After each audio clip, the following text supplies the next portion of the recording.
I'm really about to cry. I'm crying for tacos. Friends, I do want to share that once you blend them, they do smell beanie. I don't think I can show this on camera. This? I don't think you should either. Hurry up and blend, please. Friends, before we take a delicious taste test, Cloud and I want to thank you guys so much for helping us reach this milestone. We wouldn't be here without you. As always, we're going to continue to do our best and bring our best.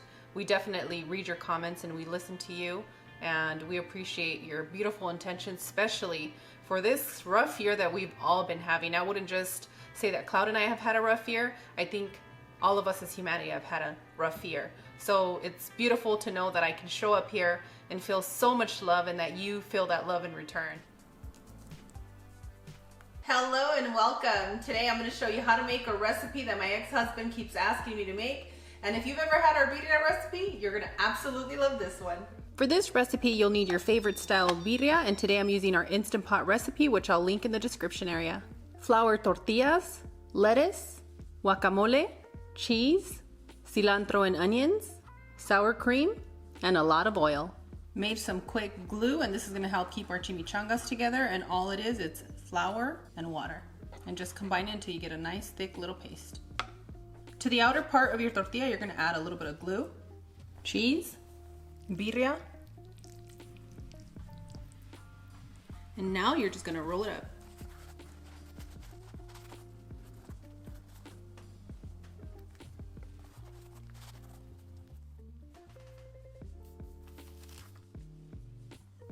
I'm going to continue with the remaining chimichangas, and before I do that, for those of you that don't know what a chimichanga is, Cloud's going to tell you. It's a fried burrito. It's a deep fried burrito, yeah. So yummy. And my youngest son is more like me, not like his emo. He loves the carrots. I'm just kidding, Cloud. So I'm going to be adding to this chimichanga the carrots because you guys know our family, we like to put carrots in our birria. It just really enhances the flavor. So this one's going to be just absolutely delicious. He said, Mom, can you put carrots in mine? I said, yes. Aww. I'd love to. And these carrots are good. They are delicious. They're absolutely delicious. Yeah, so if you have family members that have a dietary restriction, you can just use the carrots from your birria if that's okay with them, and then, you know, just nobody's going to be left out. That's what family is about, right? Mm-hmm. With an uncoated wooden spoon, you're going to place it into your oil. And once it bubbles like this, that means you're ready to fry. If you see smoke coming off from your pan, that means it's too hot, and you're going to have to wait about 10-15 minutes for it to cool before you can continue to fry. And now we're going to continue to fry our chimichanga until it's nice and crispy and you get that golden color. Ooh, I'm so excited for this. And what I have going on over here is I have our consommé, which is our birria broth, and all I'm doing is cooking it under a medium-low heat just to thicken it up just a little bit.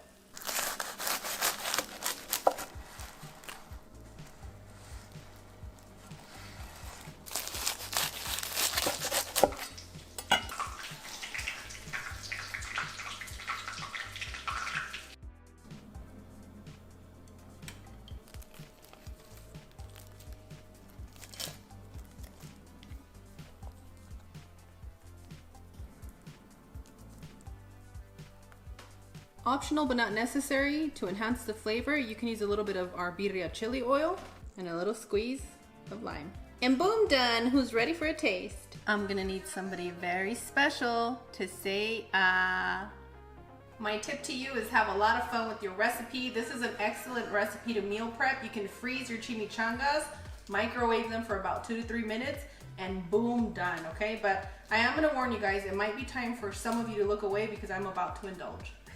Buen provecho. Thank you.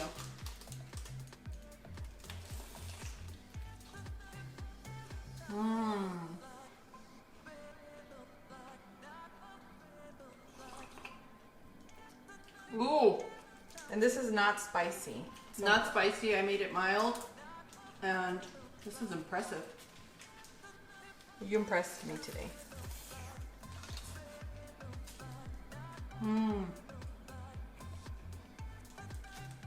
The beef is so juicy and the broth is just perfect. Look at that. This recipe is absolutely delicious. Make sure to tag us if you make it on any of our social media.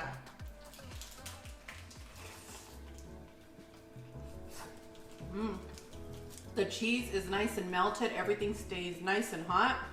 It's perfect. No wonder your ex keeps asking you to make this. It's a nice meal.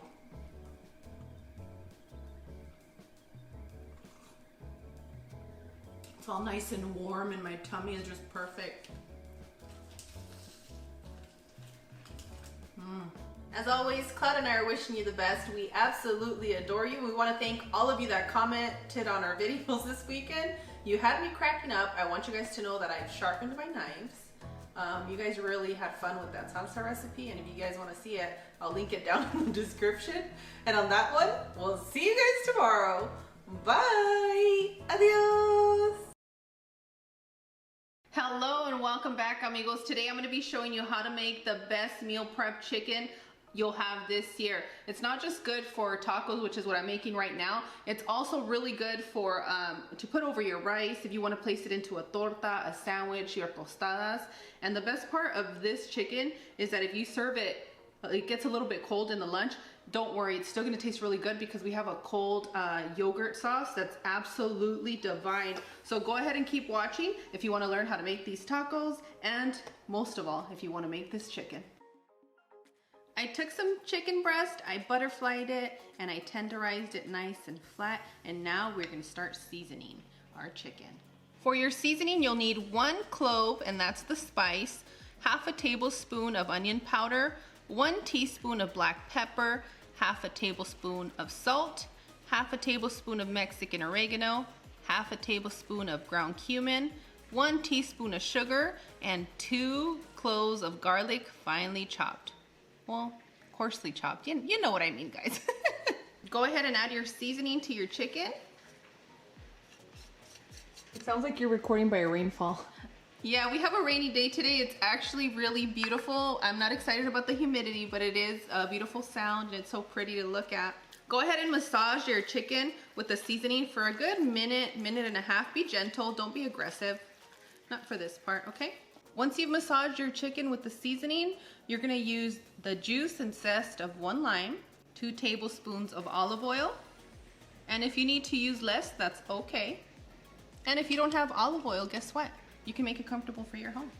You're gonna add 1/3 of a cup of chopped parsley, and flat leaf or the curlier one will work. 1/3 of a cup of chopped cilantro, and if you don't want any of these, guess what? This chicken is just gonna be so well seasoned that you're not gonna skip any flavor in your chicken. You're gonna be okay, I promise. So we're gonna go ahead and massage this for another 30 to 40 seconds just until it's well combined. And boom, done, amigos. Our chicken is well seasoned. You can save your marinade for later use. You can freeze it, but what we're gonna do, we're gonna place this right into our multi-cooker. One of our Views Club friends suggested that we get the Aura Pro Instant Pot, and friends, we are not disappointed. So we are gonna get started today, and we are gonna press our sear button. Cloud, can you help us out? Sear, saute, saute. Hey! Okay, friends, this is your Tia Cloud telling you, just like I tell my sister, do not touch the pot. Wait 3 minutes, and you'll smell the heat in the air. And now we're ready to saute some pollito.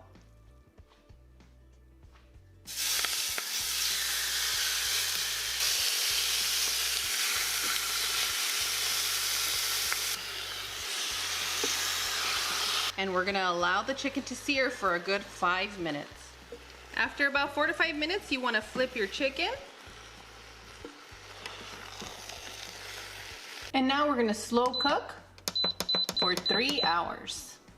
Friends, I'm trying not to be such a bossy mommy, but I do have to tell you, don't start making your sauce until you've cleaned your kitchen, okay? You don't need any of the chicken heebie-jeebies around. And if you haven't taken a shower today after you're done making a sauce, make sure to take a shower. That's for the teenagers. You're gonna need 1 cup of plain yogurt. If you have Greek yogurt, it works well with this recipe too. Don't feel obligated to just use plain. And then we're gonna add about half a cup of mayonnaise. Did you get a tattoo? What tattoo? The green on your wrist? I should. I was thinking about... leaf? Would you get a I don't know, I was thinking cilantro? about... maybe I should get a cilantro leaf painted over my burn from last year. That would work. If you don't have a burn, then what are you doing in the kitchen? What are you doing in the kitchen? Tell us. Friends, it's because there was a lot of stress in my life last holiday season and I managed to burn myself here, but it's healing well. It's done well. It's just a mark. We're okay. We're gonna add the juice of 1 key lime. If you don't have a key lime, the flavor is gonna differ, but you can use lemon or a regular lime. Works great, but if you ever get a hold of key limes, ooh, take advantage of it, friends. They are beautiful. We're gonna add a little small bunch of parsley. You don't have parsley, go with cilantro. And if I don't say cilantro that way, it doesn't taste as good. That's right. I have a rep to protect, guys. We get more drama from not pronouncing the words in Spanish than we do the other way. So like if we say cilantro, our friends, our amigos that speak Spanish and our family will come for us, guys. Yes, and some of our Views Club friends would be like, ¿Qué están haciendo? What are you guys doing? You guys know how to say it, so say it right. You're gonna need garlic. If you have 2 or 3, it'll work perfect. 1 jalapeno. You like how I said that? But say it how you want to say it. Un jalapeño. You're gonna add 1 teaspoon of black pepper, 1 teaspoon of ground cumin. I love those acrylic spice containers. You got me into them. They're magical. They're great. It took me a while to take them out of storage, and now that they're here, I'm like, where have you been the past few months, you know? You're gonna need 1 teaspoon of salt, and now we are gonna blend until smooth. You guys ready to get to dancing? Yeah, was that here. 1 teaspoon of cumin? 1 teaspoon of each, yeah. Oh, okay, 1 teaspoon that's easy. black pepper, 1 teaspoon ground cumin, and 1 teaspoon salt. And obviously you adjust your salt to taste. Before I forget, 1/4 of a cup of olive oil. Friends, for those of you that get a little bit, like, how much did you add, Steph? Don't worry, it's all in the description area. I think we tried it for 3 recipes where we didn't add in the description area to see if you guys would prefer that. For those of you watching on your TV, hello. So everything's in the description area, and I'm trying my best to let you guys know the measurements as we cook. And boom, done. And boom, done, amigos. Our chicken is ready. It's juicy, it's tender, and I'm just gonna take it over to the chopping block, and I'm gonna chop this up into little pieces like you would see at a taco shop, because apparently I can't get enough tacos.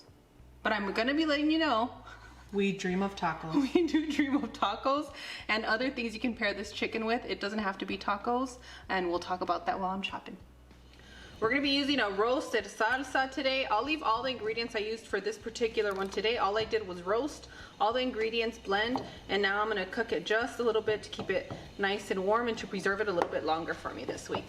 I'm gonna be warming up some flour tortillas, and then we are ready to start chopping up this chicken taco style. Before I start chopping our chicken, I want to go over what we have here. I have some purple onions with a little bit of ground cumin and paprika. We have our red radishes, key limes, cucumber, freshly chopped iceberg lettuce, our cooked salsa.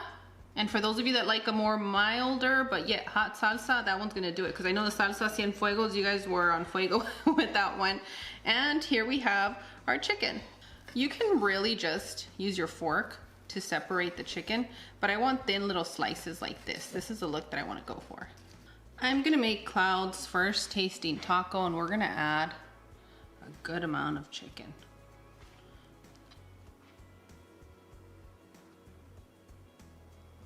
Don't be stingy with the sauce.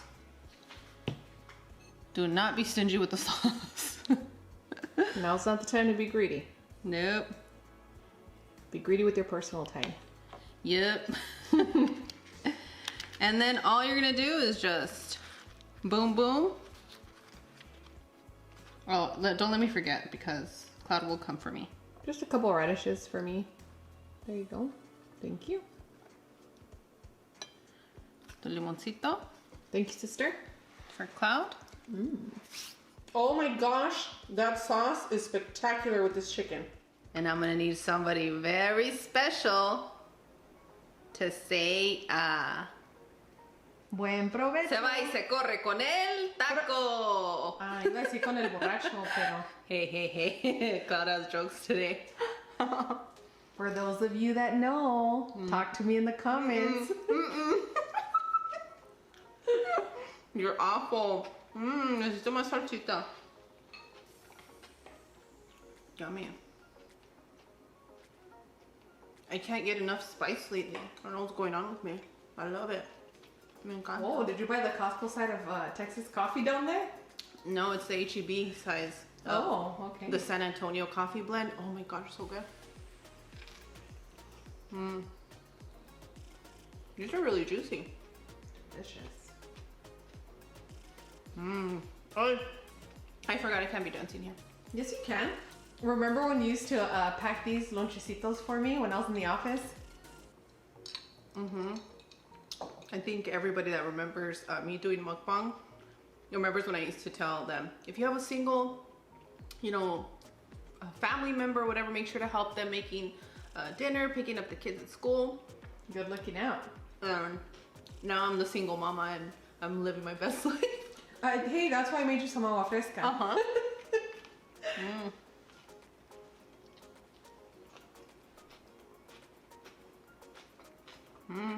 All right, we have a tip for you.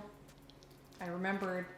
You can make the same dish with different kinds of protein. You can use pork, and you can use fish, and is that it? Oh, tofu. You can use tofu as well. Sear it. You have to sear it. Sear it and then add the seasoning and then cook it for a few minutes if you're using tofu.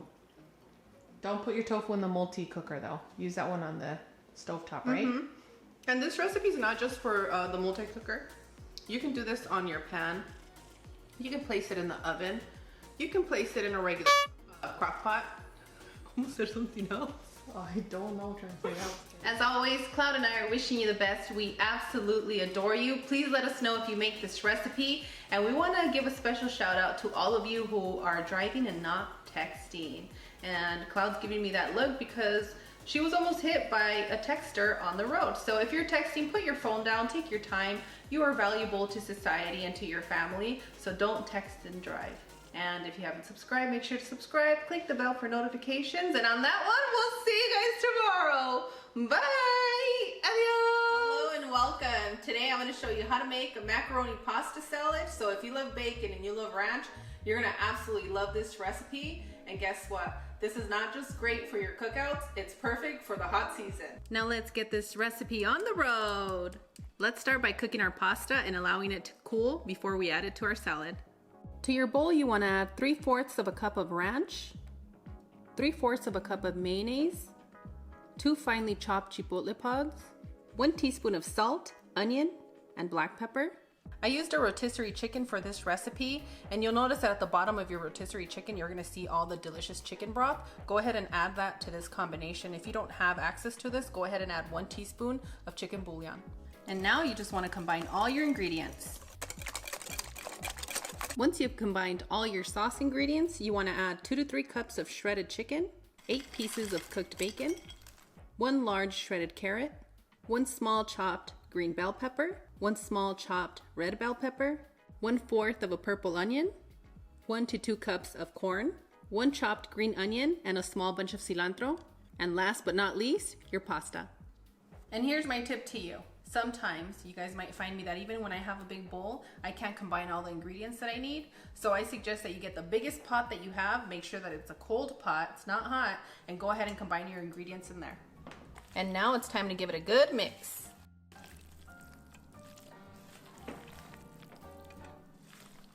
I guess this turned out to be a 1-pot meal.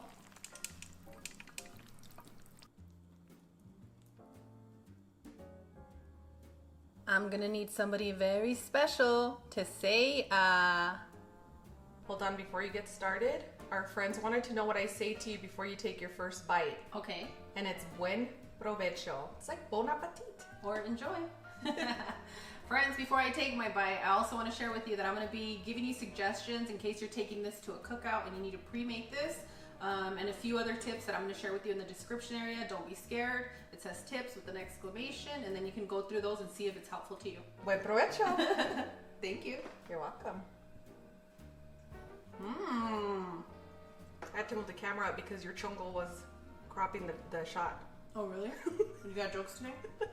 She's still at it, you guys. This recipe is absolutely delicious. You get a good bite, so if you guys decide it's not a side dish, you can make this as your main course and boom, done. This is just beautiful. I think you guys have a winner. Come back and let me know what you think. Yummy. As always, Claude and I are wishing you the best. We absolutely adore you, and we have a special message for our View Spa Juniors. We love you guys, so this season, make sure to keep your dogs indoor. Look out for them. Even if you have that one person babysitting one of the dogs in the room, cuddling them, just make sure to take care of your pets, friends. And on that one, we'll see you guys tomorrow. Bye. Adios. Hello and welcome. Today I'm going to show you how to make chile colorado potatoes, and by the end of this video, you're going to know how to make a quick and easy, delicious dinner. Now let's get this recipe on the road. Let's start by taking 9 guajillo chilies and soaking them into some warm water until they're nice and soft. That should be 10 to 15 minutes. 3 pounds of potatoes, half of an onion, your desired amount of tortillas, 1 tomato, 4 garlic cloves, 3 chiles de árbol, 1 tablespoon of chicken bouillon, 1 teaspoon of cumin and black pepper, half a tablespoon of Mexican oregano, Mexican rice, refried beans, oil, and 2 to 3 cups of water. I've already cleaned my potatoes, and now I'm just going to cube them into smaller bite-sized pieces. And once you've cubed your potatoes, you're going to place them into a pot of boiling water, and I'm using a steamer today, and I'm going to allow them to steam for 10 to 15 minutes just until they get soft but not fall apart. To your blender, you want to add your softened chilies, water, and the remaining seasonings.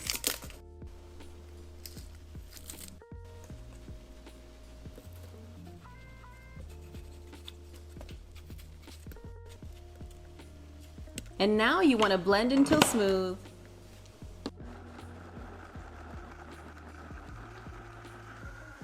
And boom, done. Oh. And for those of you that are not using a powered blender, you're gonna have to strain this chili. I know, sorry you guys, but it's gonna be worth it, I promise. Oh, that smells amazing. It smells like comfort. You like garlic, you're gonna love these potatoes. And if you love chile, you're gonna love it even more.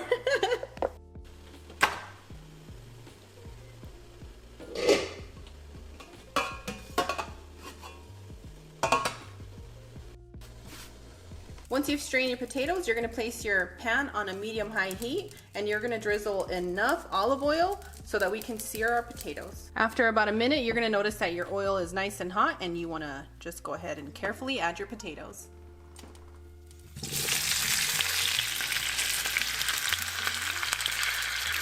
Once you add your potatoes, you're going to switch your burner to a medium heat, and we're going to continue to saute our potatoes, and you do not want to move anything for 3 to 4 minutes. While our potatoes are cooking, we're going to place our chili sauce into a medium hot pan, and we're going to continue to cook for about 8 to 10 minutes. We just want our sauce to thicken up just a little bit.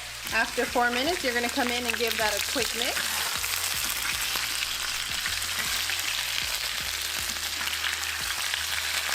And if you're using cast iron on a glass top, make sure that you're cooking at a medium-low temperature. Once we mix our potatoes, we're going to continue to cook for another 5 minutes without moving anything. How fun was that live yesterday? I had so much fun on our live. I feel like we caught up on a lot of things.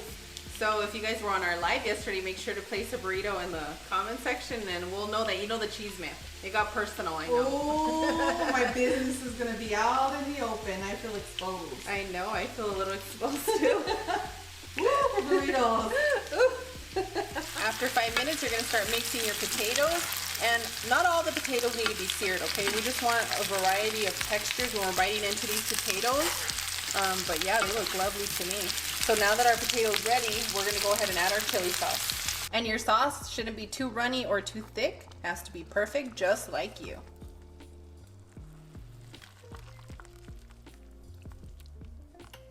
Once you add your sauce, you wanna combine your ingredients, and you wanna continue to cook on a medium heat for 5 more minutes. And after 5 minutes, you want to turn your burner off, give it a final mix, because we are ready to serve. To a pre-warmed flour tortilla, you're gonna add your desired amount of beans.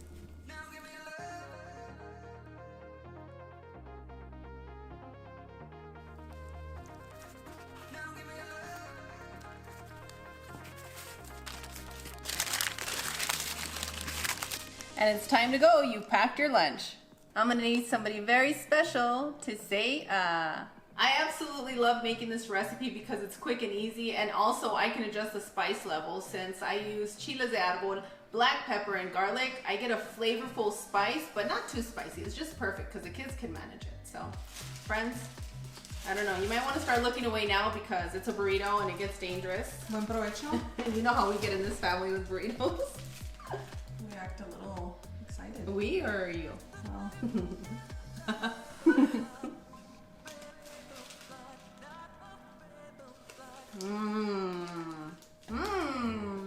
That is absolutely delicious, friends. Whether you choose to make a burrito or plate it for your family, let me tell you, they're gonna ask you to make it again. We love our burritos thick. We do.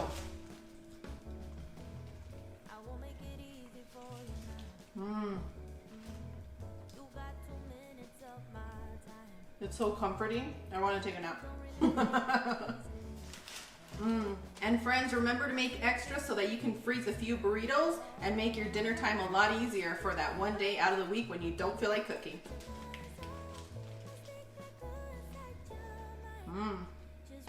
So good. As always, Cloud and I are wishing you the best. We absolutely adore you. And friends, don't be shy. Let us know what you had for dinner down below. And on that one, we'll see you guys tomorrow.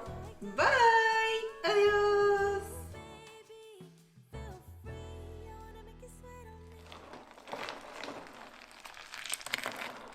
Hello and welcome. Today I'm going to be showing you how to make the most refreshing mango drink to keep you cool this hot season. It is hot fire out there, and if you don't believe me, don't go out there. It's really hot, but today I'm going to keep you guys cool and fresh.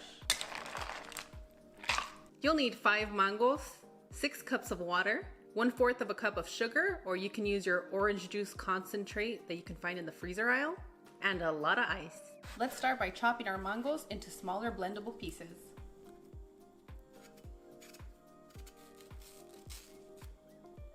To your blender, you want to add your water, mangoes, 3 big spoons of your juice concentrate, and you can use any flavor concentrate you like. I personally like pineapple, and I definitely love it with orange. And you want to blend until smooth. And boom, done!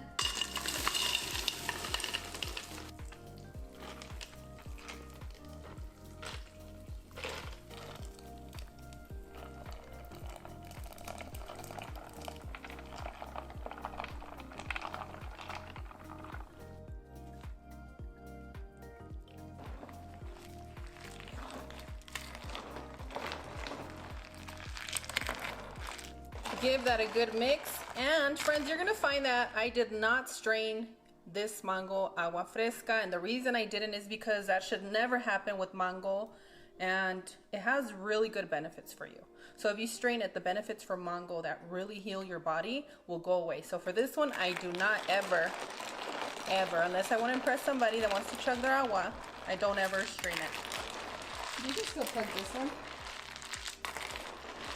Well, we're gonna put you to the test. Yeah. Thanks for calling me out, Cloud. You're welcome. I'm gonna need somebody very special to say Buen provecho, enjoy. Thank you. Before I get started with my taste test, I do want to share with you that you don't have to use that much ice. I like to use a lot of ice because that first drink that you get is going to be really cold, and anything that gets diluted turns into infused water, and the kids can just keep drinking it all day long. I don't know what's more exciting, to take a drink or hearing that ice that's going to cool me completely. I think both. Stay cool. Thanks. And stay hydrated.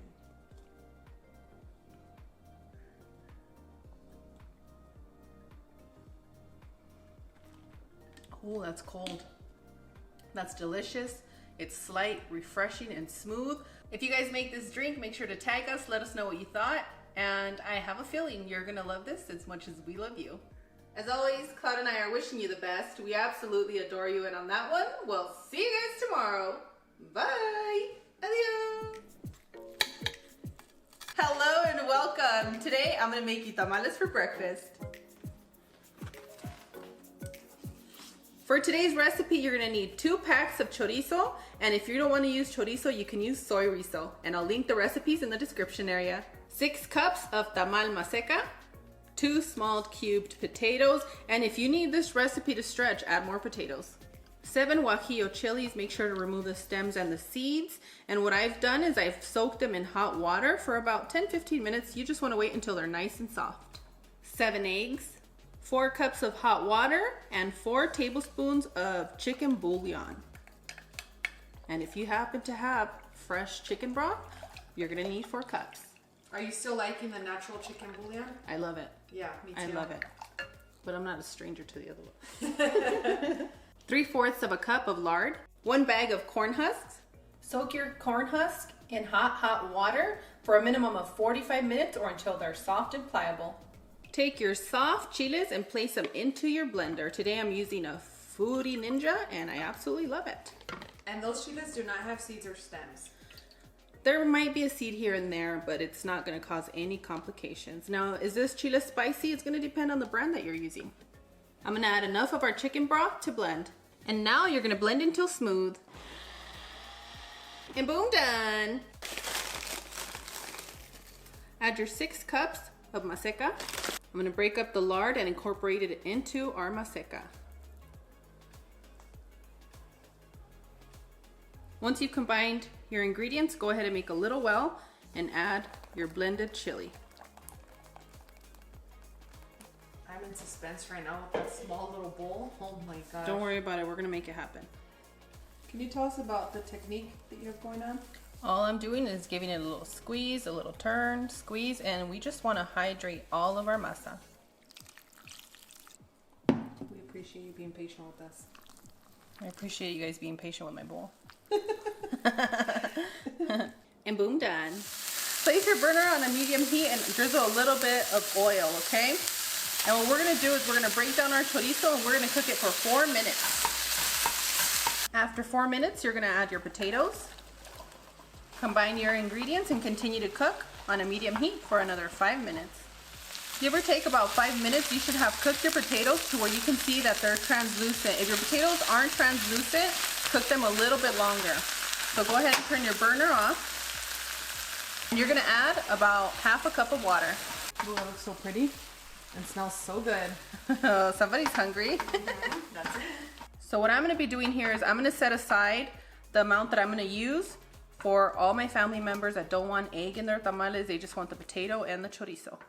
I don't know what we did to deserve you, girl, but I'm happy I did it. Thank you. I love you guys too. All right, now we're gonna turn our burner back on and it's time to get it cracking. Oh, I get so excited to hear eggs cracking. Oh. Well, how do you say it in Spanish? Soy huevera. Soy huevera. Soy huevera. I love to eat eggs, especially as a late night snack. It's not always hot Cheetos, guys. You do make delicious scrambled eggs at night and your beautiful toast. You know what I like to do? I like to do room service at night for myself when all my kids are asleep and it's just mommy time. That's my thing. From you. Yeah. I prep now my little board before I head upstairs. I'm proud of you. In a beautiful plate, that makes all the difference, right? Yep. Go ahead and mix it and mix it and mix it and mix it. Make sure that your temperature is on a low heat. We don't want stinky burnt eggs. We want some delicious breakfast combo. I love when you leave me in charge of this pan and you still have trust in me even though I failed us last time. Well, it's important for you to stay in touch with your ancestors. Well, I'm staying very much in touch right now. I need to work out my arms, dude. You gotta roll. Oh. You know when kids do do your kids do that? No, your kids are sweet. Mine were always like, oh. No, the babies are angels. Are they? I didn't realize how tall you were. I'm on my tippy toes just to reach this part. Yeah, I'm very tall. You're a big, fine woman. Don't do it, don't do it. I won't do it. But just know that you're a big, fine woman. Don't start. We need you to Do you know what? No, díganme finish it in the comments, No, we have kids. We don't want them to do that. Don't listen to your tia kids. Misbehave. Apparently I'm still recording. Oopsie. And boom, done, amigos. Our chorizo and our potatoes are cooked. Now, if you want your filling for your egg and chorizo to be a little bit redder, you can blend 2 soft guajillo chilies and pour it right on in, and it's going to be the perfect color for you. Take your masa. I need like 2 little scoops. And maseca is so easy to work with that you can just spread it with your hands. Make sure that whoever's helping you has clean hands. Use Club Junior. I'm talking to you. And they always keep their little hands clean, don't they, when they help in the kitchen? They sure do. Keep it up, kids. And they keep it clean by tasting everything. Mm-hmm. Add your filling.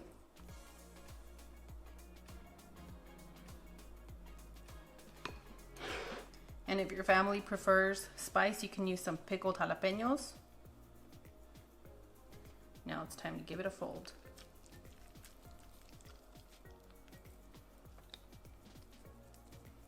Little squeeze there will seal it for you.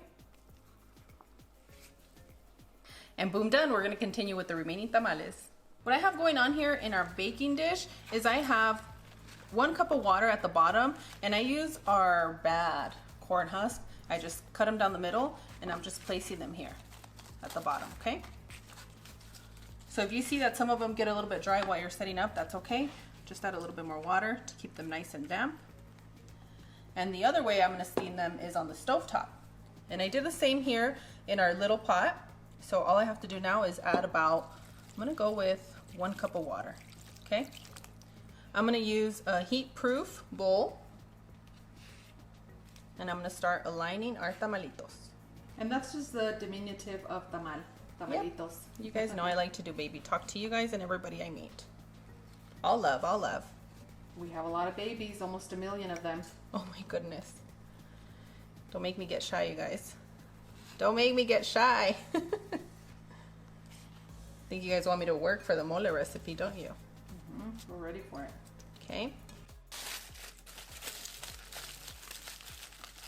I'm gonna use a piece of foil and place it here, just so that we can let our tamales lean on them. Just like that.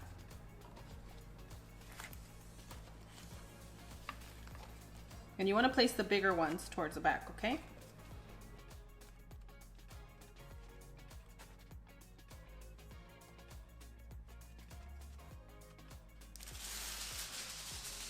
Make sure that you're sealing your foil nice and tight on your baking dish. You can use a kitchen cloth or a foil to place over your tamales. That way none of the steam lands inside of your tamales. Place your oven at 350 degrees and continue to bake for 35 to 40 minutes. Bring your pot to a boil. Once you bring it to a boil, lower your heat to a low temperature and continue to steam for 20 to 25 minutes.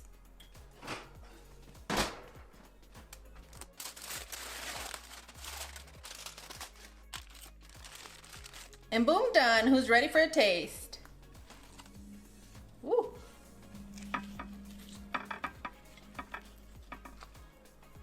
Just beautiful, right? This is a tamal that was steamed on the stovetop. These are the ones that were steamed in the oven. Let me show you what I like to do with our tamales for breakfast time. And next, you're gonna place your tamales into your oil. This is where the tamales get a makeover. They get a makeover. Guess how you want this. Yep. That's such a holiday thing to do, right? So you're gonna fry for about 2 minutes on each side, just until you see it's nice and crispy. I do find that if you're cooking for your husbands, they do like it a lot crispier, so you might have to leave it here a little bit longer. And boom, done. Our tamales are ready. Now I just need to fry an egg. This is the one that was steamed in the oven. Just want to break it up in the middle for you guys. Ooh, yummy, yummy. You love breakfast, you're gonna love these tamales. And these are the ones with just the chorizo and potato. I'm gonna need somebody very special to say ah.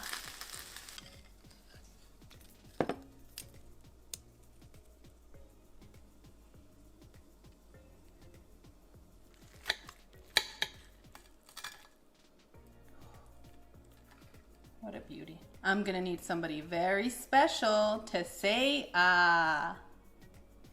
Buen provecho. I went for it. Don't wait for me. You enjoy it. You worked hard. For those of you packing lunch for your family and loved one, this is a perfect tamal for that, because even tamales, when they get cold, they taste really good. But if you're able to steam some and keep it warm for your loved one, they're gonna show up with some gifts for you, let me tell you. Guess I'm rolling in with flowers tomorrow. I'm gonna need flowers for this, Cloud. It's so good. My kids and I are breakfast lovers for breakfast, lunch, dinner, or a snack, and this is a recipe that's gonna make your day a lot easier. You can just warm it up, serve it, relax, watch your favorite programs, binge watch us. Yeah, thank you for spending time with us. It does mean a lot to us. Thank you.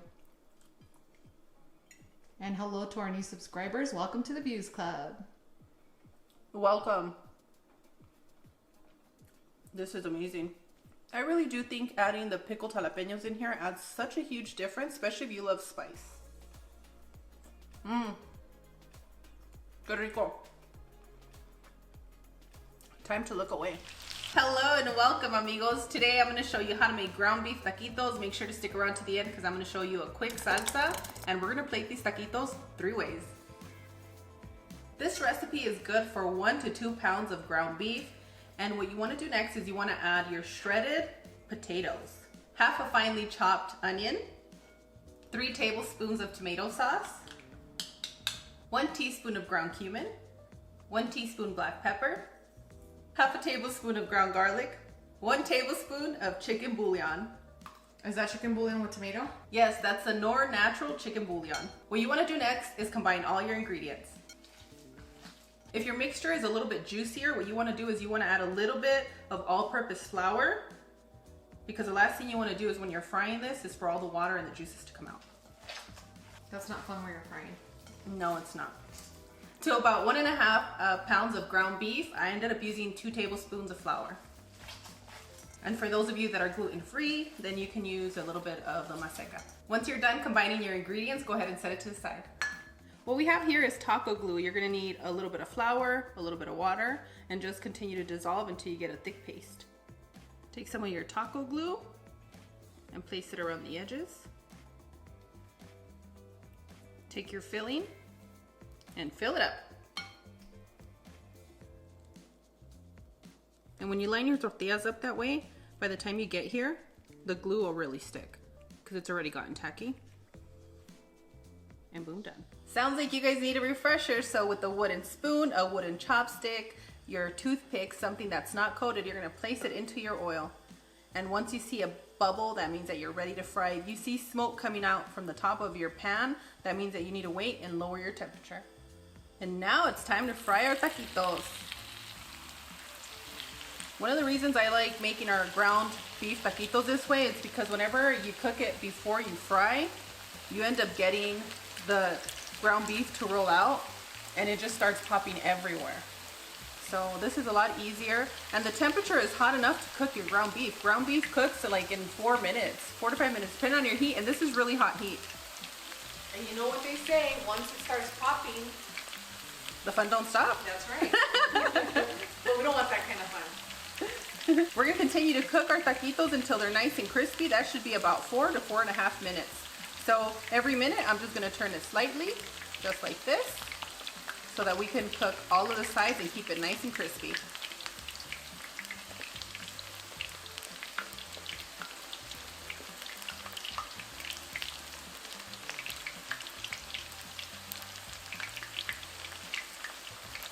And as soon as you see something float inside your oil, you want to use your skimmer and skim that out, because this is what will end up burning and popping and causing a little bit of chaos for you. Cloud, where can we find these skimmers? On our Amazon storefront, Which will be linked down below. And once your taquitos are nice and crispy, go ahead and set them to the side.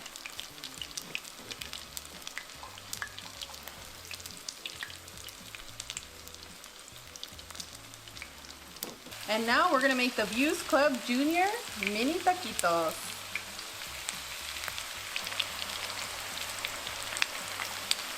And look at the difference, the mini and the regular taquitos.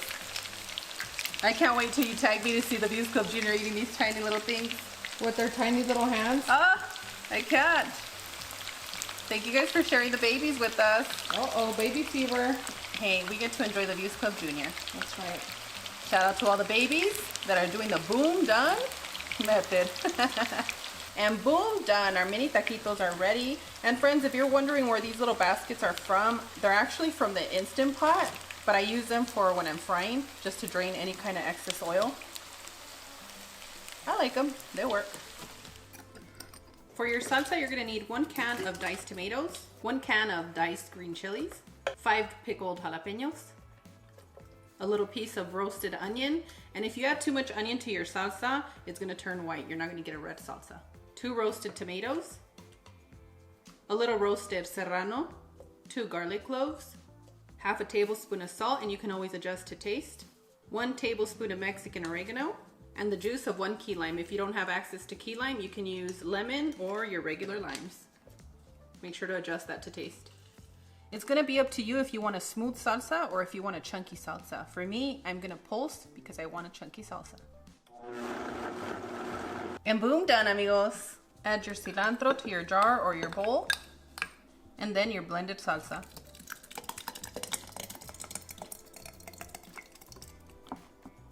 And boom, done, amigos. This salsa will stay for a good 5 to 7 days in your refrigerator. Just make sure that when you're getting your salsa, you're using a clean spoon.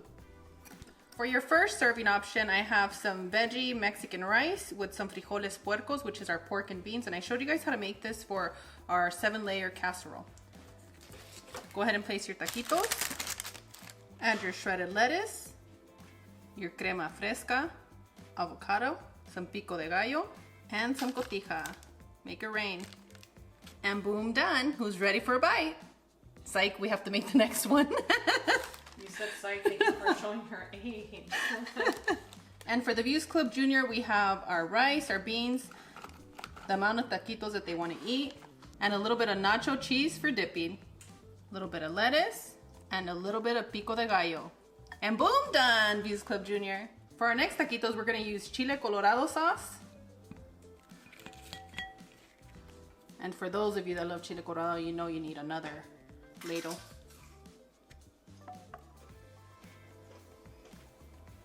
And your cheddar cheese. And boom, done, amigos. Who's ready for a bite? Buen provecho. Thank you.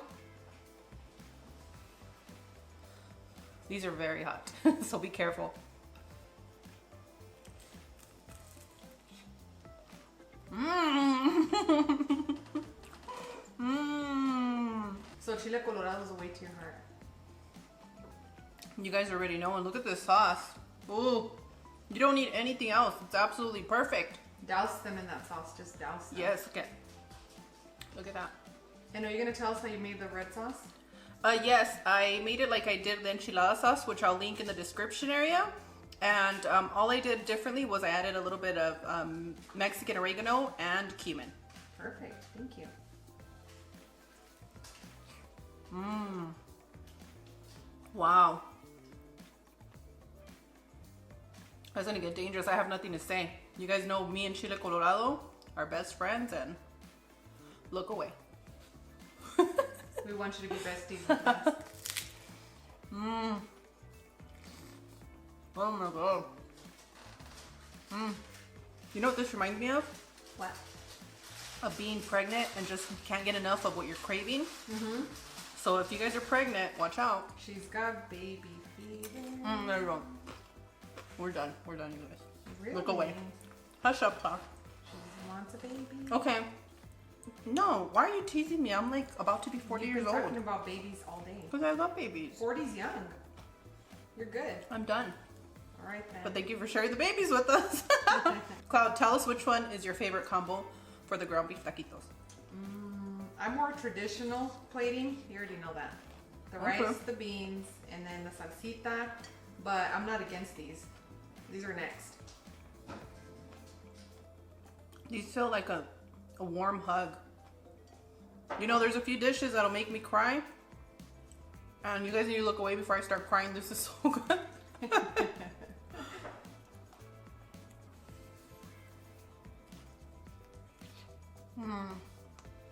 And eating them this hot, I don't know, it just feels good.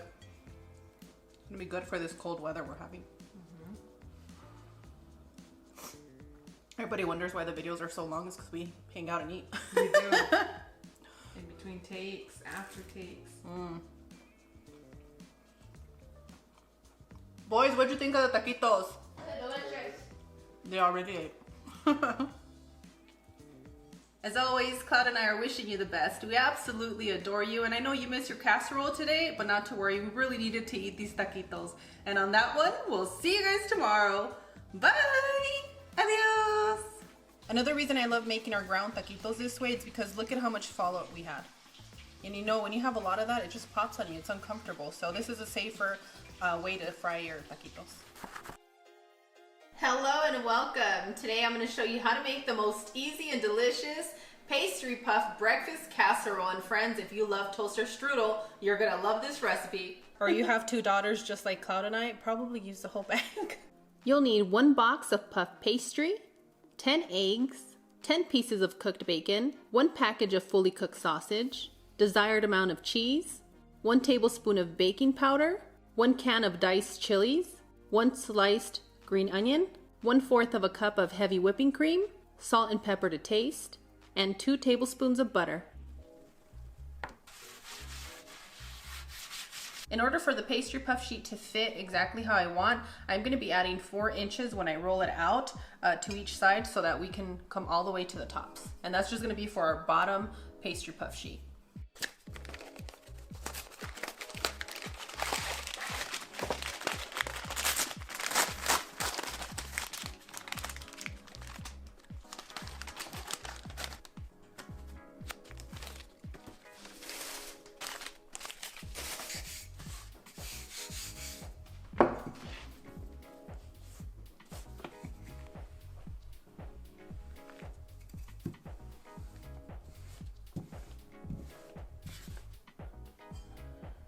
A little bit on that side.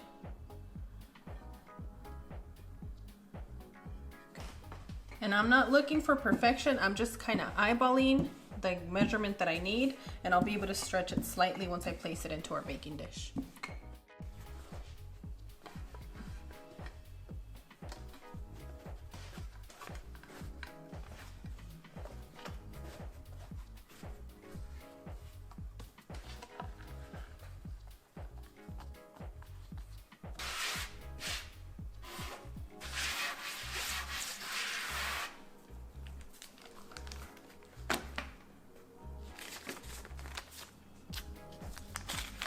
And now we're just gonna work on the top layer of your pastry puff. And this one, you just wanna roll out into the length of your baking dish. Perfect, and now I'm just gonna set this to the side while we work on the rest of our ingredients. Go ahead and crack your eggs into a bowl. To your eggs, you're gonna add your baking powder. We rehearsed this one for a while. Yes, friends, baking powder. We don't rehearse anything other than baking soda and baking powder. Cloud has jokes today. Add your black pepper, salt to taste, and mix your ingredients until they're well combined. And if y'all already know why you want to beat your eggs really good, let us know in the comments. Beat it, friends. Beat it. Nobody wants to be defeated at breakfast time.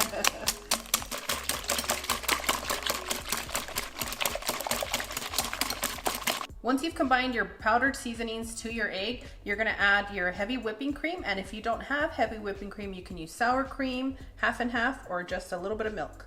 Your diced chilies. And those are just hatched green chilies. Yes, they are, from a little tiny delicious can. Green onions, bacon, sausage, and I only sprinkled in a little bit over half of the bag. Now, if you have those teenagers that are really hungry, you're gonna wanna use the whole bag in here, or your guys' husbands, you know who I'm talking about. Or 2 bags, you know your Or family you have 2 daughters just like Cloud and I, probably use the whole bag. But right now, we're being a little shy. Sprinkle in your desired amount of cheese. Hey, that's the second time you've given me a good laugh. Back to back. And go ahead and start combining these delicious ingredients. Just a quick little mix. Doesn't require too much. Baby, you're worth it. Oh, are you gonna start dancing? Oh, she did it. She started lifting that leg, guys. Next, what you're gonna do is you're gonna poke a few holes throughout your pastry puff. This is optional because I want it cheesy, and whenever I bite into a toaster strudel, you get a little bit of that creaminess from the cheese. You don't know where it's coming from, but we're gonna place some deli cheese right at the bottom. So you're gonna need about 6 pieces. And if you have American singles, even better. I run out, but I suggest that instead of your cheddar. It's gonna give you more of the creaminess with your egg. It's gonna be absolutely perfect. And next, you're gonna pour your egg mixture right on over. And are we making this breakfast casserole in the morning? Yes. Yes, we are. And you can make it for dinner, and you can make it for lunch, and you can pack this if you're on a road trip. It's perfect. Looks like a garden salad, right? It's so beautiful. A breakfast garden salad. For our top layer of our pastry puff, we're also going to poke a few little holes. So right when you get to the edges, you want to pinch it like you would a pie dish, okay? And Musical Junior, this is the only time that we pinch. My kids liked to pinch when they were little. I mean, I think that's most kids, right? No pinching. No pinching. Cloud's so sweet. She ended up buying Bebe a book about hands aren't for hitting. Hands are not for hitting. And it worked out perfectly. Well, you know, they pick up habits from other kids too. Yeah. And then at home, we just have to tell them. When you were little, did you like to pinch, Cloud? I did. You enjoyed pinching? I did. So she speaks from experience, everybody. I do. It can be done. Keep your hands off. That's right. You know where that's from? No. And keep your hands off. No. It's from Dirty Dancing. What part is that? When he's talking to Johnny. Oh, no. Okay, enough with my Dirty Dancing references from the movie, guys. From the movie. So once you seal all your edges together, then you can start adjusting to make it look really pretty when it bakes, okay? What I mean by that, we're gonna allow it to come in the dish. Just like that. Okay, just keep it towards the edges right there to the side.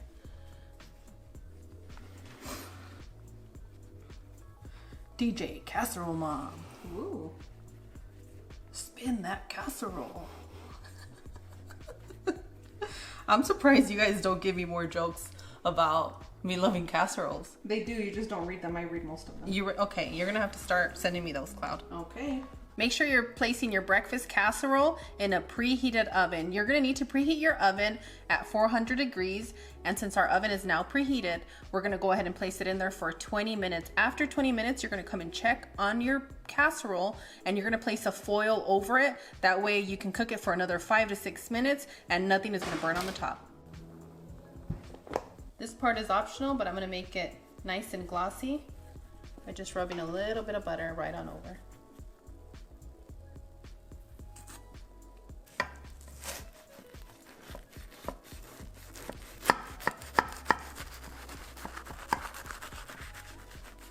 Oh, that smells so good.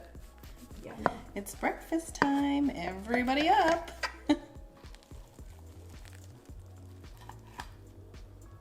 And boom, done. Who's ready for a bite? And in our house with most breakfasts, we tend to use the Birria chili oil, and we'll link that recipe in the description for you. I'm gonna need somebody very special to say Enjoy. Thank you.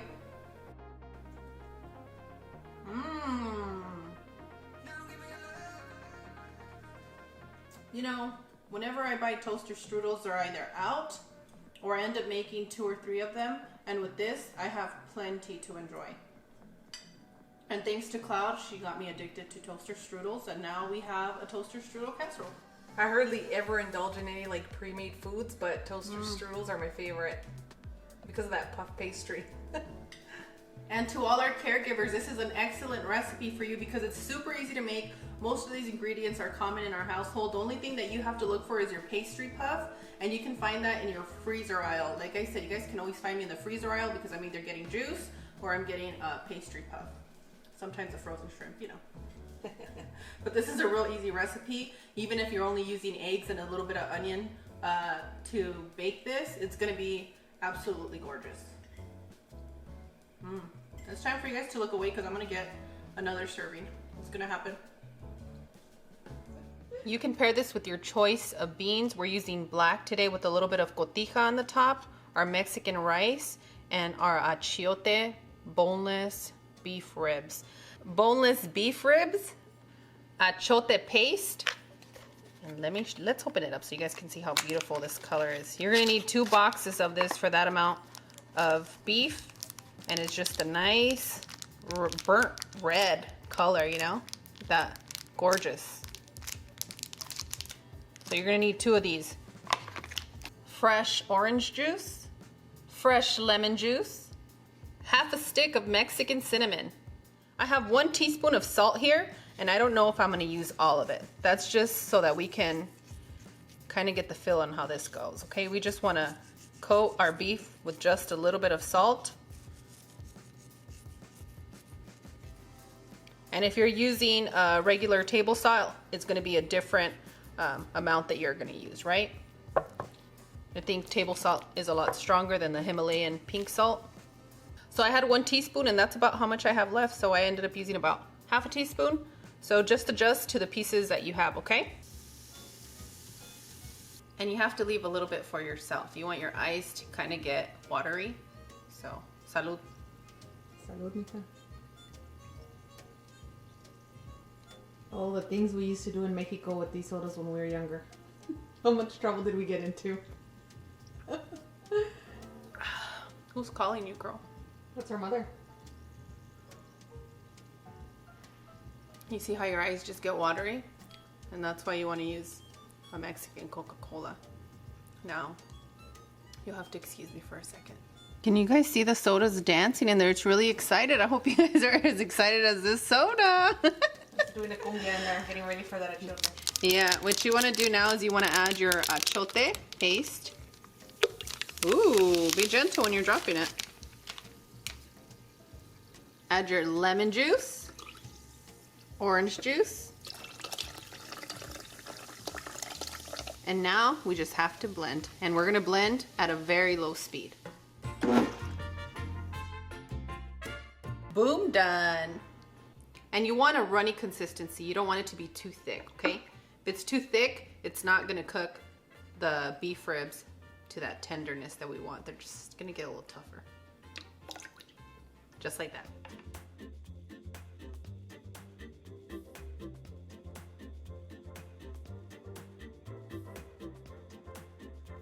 Now you're just gonna place your cinnamon stick wherever you can find a little spot, okay? So just adjust your pieces how you need to for your baking dish, and I definitely recommend you use a glass one because other type of baking dishes tend to produce a little bit more heat, and the glass one, it works out best.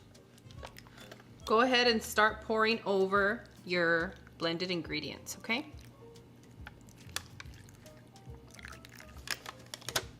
Be careful because this paste or this achiote does stain your clothing. It's actually used for dyeing. It does. We're gonna continue by placing another parchment sheet over the one we have, and we're just gonna give it a gentle fold, okay? I don't wanna, you know, ruin your eardrums, so enjoy the ride, friends.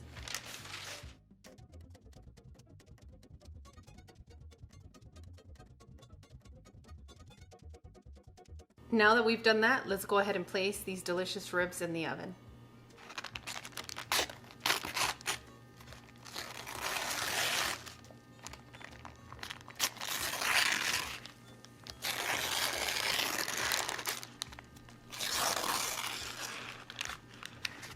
Be very careful with that steam. And you want that sauce. You want that sauce.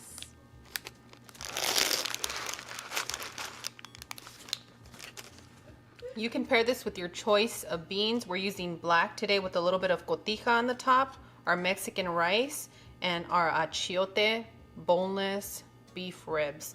This pairs well with some habanero if you like that spiciness. And I have some right here. And definitely you're gonna need a lot of those onions. If you don't have a preference for spicy food, you can use the pickled onions that I showed you all how to make. As always, Views Club, Cloud and I completely adore you. Want to thank you so much for joining our channel. And on that one, we'll see you guys tomorrow. Bye!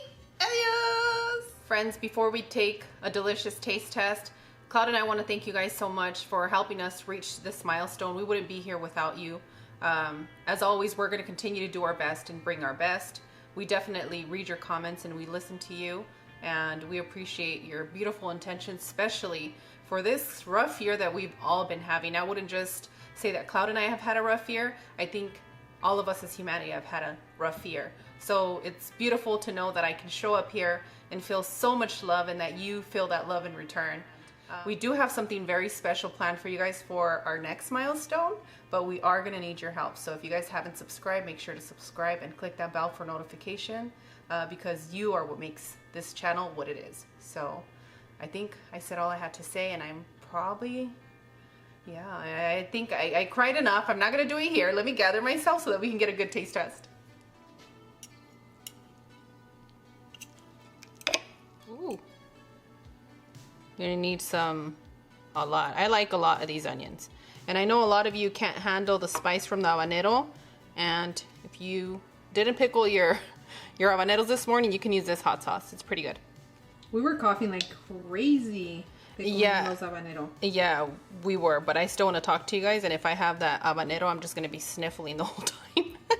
We do have a recipe. Our mother taught us how to pickle habaneros, and they're not the same as the jalapeno ones. No, slightly different. A little bit different. All right, ready for your big, delicious bite?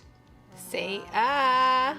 I did it before you even said Oh, anything. yay, everybody's on board today.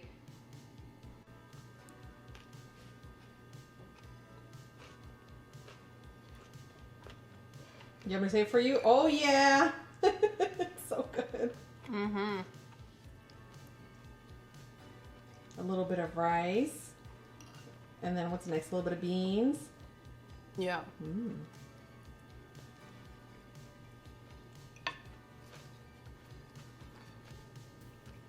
Friends, this beef is so good. And what I mean by that is that with such few ingredients, you're able to have them dance. And when you dance, it's like a choreography, you know, it's just natural and it flows. And that's what happens with this recipe.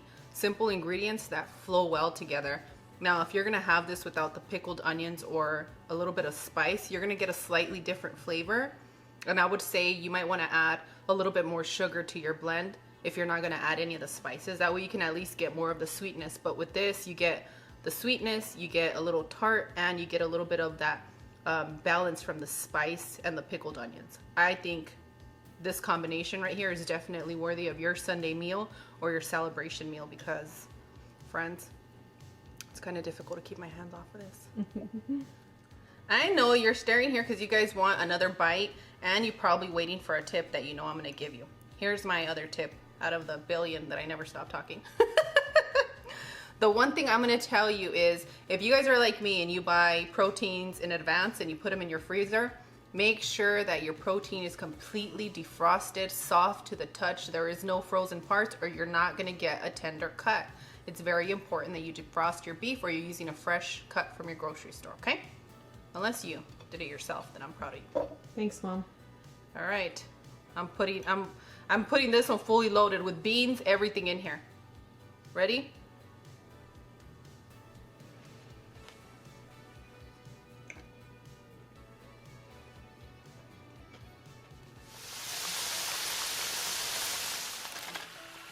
They're so crispy that when they drop, you can hear them.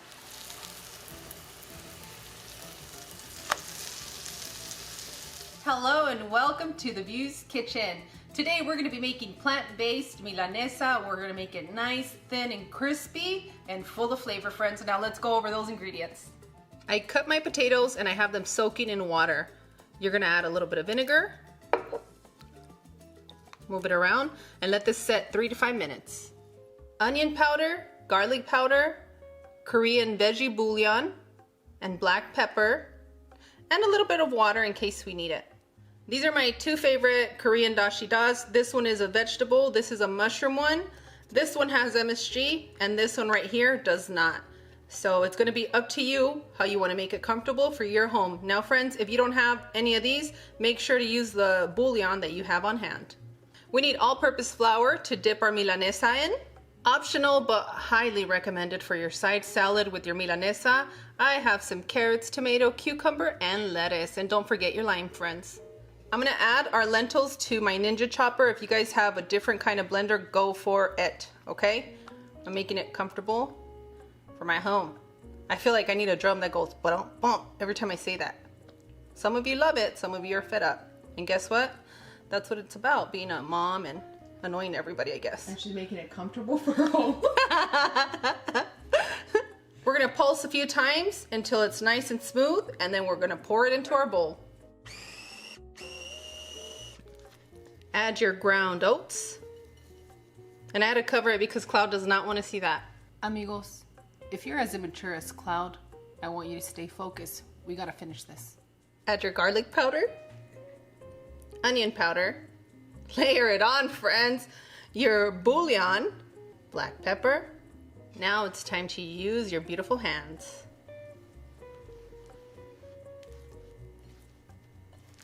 When it's starting to look like an oatmeal cookie, you know that you're on the right track. Just fold it in. If for some reason it's too wet, you want to add a little bit more of your oatmeal blend, okay? I've strained our potatoes, and now I'm just gonna let them dry a little bit here on this baking sheet. Separate them a bit.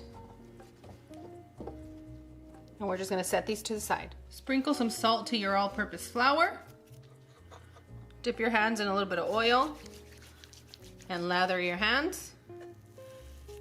You wanna get about half a cup, make a little ball, or as big as you want your milanesa to be, okay? Pack it in. And then you wanna start pressing it.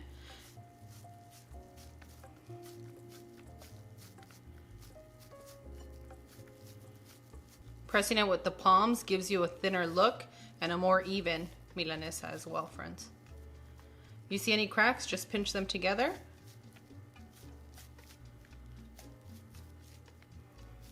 And the more you leave the rustic edges, the more it gives that milanesa feel, right? Yeah, it does. If you see, this is round and we got it to where we want it, but now you want it to look like a juicy steak. So that's when you want to take some of your ends off so that we can give it that look of a steak.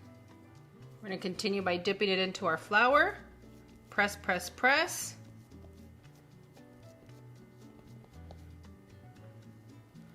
Flip it over. Press, press, press. Dust it off. If you see any cracks in between, you can press, press, press, because plant-based protein is very forgiving. I have my pan on a medium heat, but my oil is at about 360 and 370, okay? We will be double frying. Now let's get started.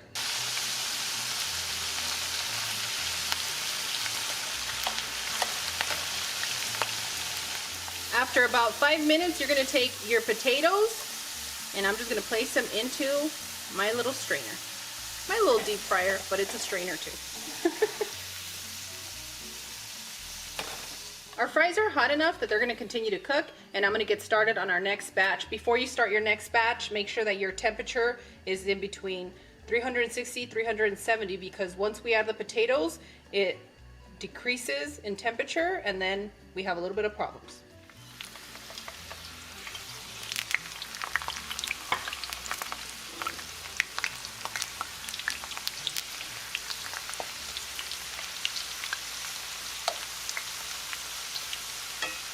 And after 4 to 5 minutes, we have some crispy fries. Make sure your oil is nice and hot. And you want to be careful because we're not using such a huge thick binder because we want this to be light and crispy. So you don't want to move these around way too much. You want your oil nice and hot. We want to fry it up for about 3.5 minutes, and then we're going to flip it. You want to be careful when you flip it. You might need 2 spatulas or 2 utensils that you're comfortable with so that you can get a good flip and you don't get it to crack. Okay? Careful, Cloud, it's gonna splash. Woo!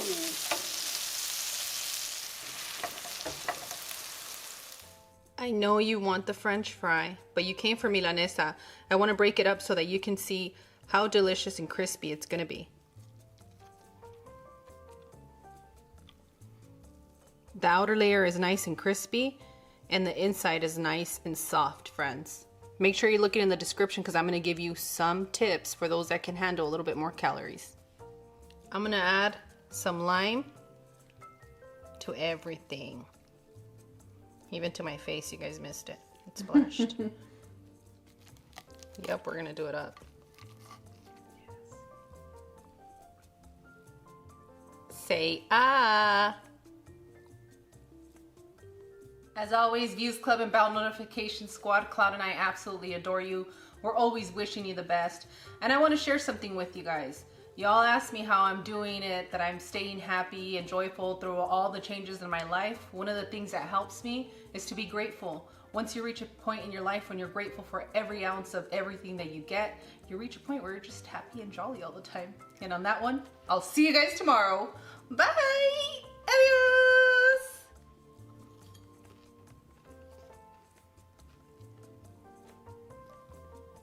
That's pretty amazing.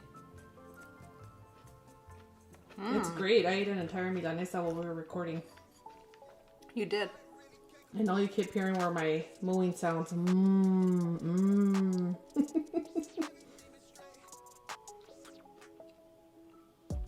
These are those plates that you order at a Mexican restaurant where after they serve you the plate, nobody hears from you after a while. That's right.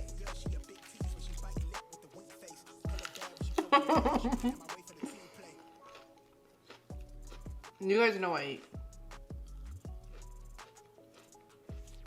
everything.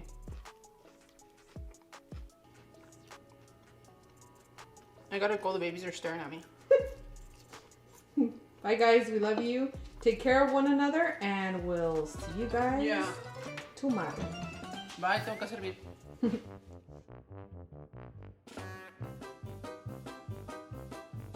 Onion powder. Déjate explico cómo trabajan las cosas. Garlic powder and onion powder. You think you got this? I got it. Yeah. Okay. You know how I want to make it comfortable for my home? If you were to hold my camera and I dance Opa Gangnam style. Sakura tie. Welcome to the party. Our first entree is Sakura tie. Dude, you've been shitting me all week about the zanahorias. You're gonna make me eat zanahorias no matter what. Yeah. You need to eat zanahorias. Te me estás quedando ciega. All of our lentils in my little ninja chopper. Chopper or chopper? I'm gonna be in Sinaloa, I mean in Sonora, it's difficult to say. Sometimes when I'm talking to like fancy people, I remember I'm like it's. It's not. Shoo. Chile. In Chile. Leche. And then when it's fancy people, it's leche. Leche. That's why I put on my like leche, leche. But normal, it's like leche. Leche. Say it, leche. Leche. Leche. Okay. Friends, I do want to share that once you blend them, they do smell beanie. I don't think I can show this on camera. This? I don't think you should either. Hurry up and blend, please. Oh my gosh. What? Don't scare the kids. Kids don't get scared. Para los niños están muy bien los babies que comen lentejitas. Pues si venden, they sell those emoji things that have the you know what. So. You know, that reminds me of Justine, girl. Because her friends would always give her that little poo-poo emoji. She's so adorable. I love her. One of my favorite humans. You know what this reminds me of? Making raw food. Are you done laughing? ¿Ya terminaste? Yes. Controlate. Okay.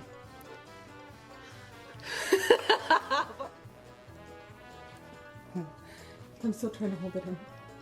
Componte. As soon as you're done, we can continue with the recipe when you're done laughing. Okay, we're ready. We're ready. Don't worry, guys. I'll help you get out soon.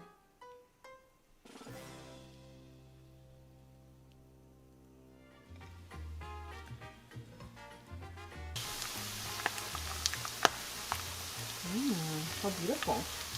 This cut is known as Suadero, and it's difficult to come by. I'm gonna slice it up to make it look extra pretty. And if you can't find this at your local butcher, you're gonna have to go to a Mexican meat market, a Mexican butcher, and you're gonna ask for Suadero, okay? I don't want you to be nervous when you guys go.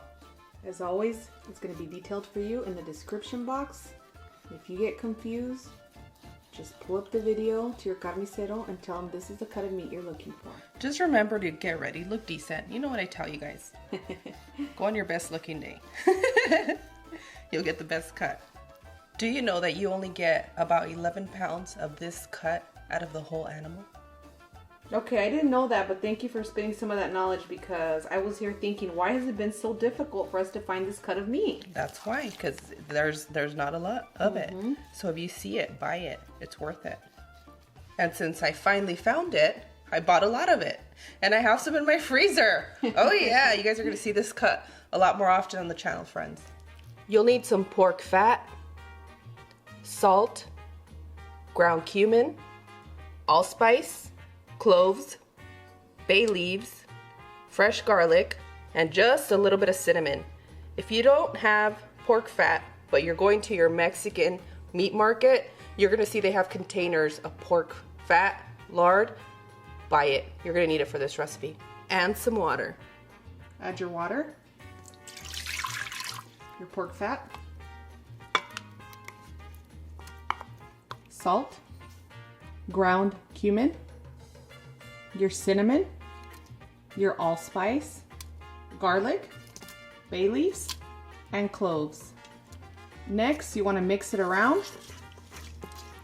Make sure all your ingredients are well combined. You want to lay your suadero fat side down. And here comes the good piece.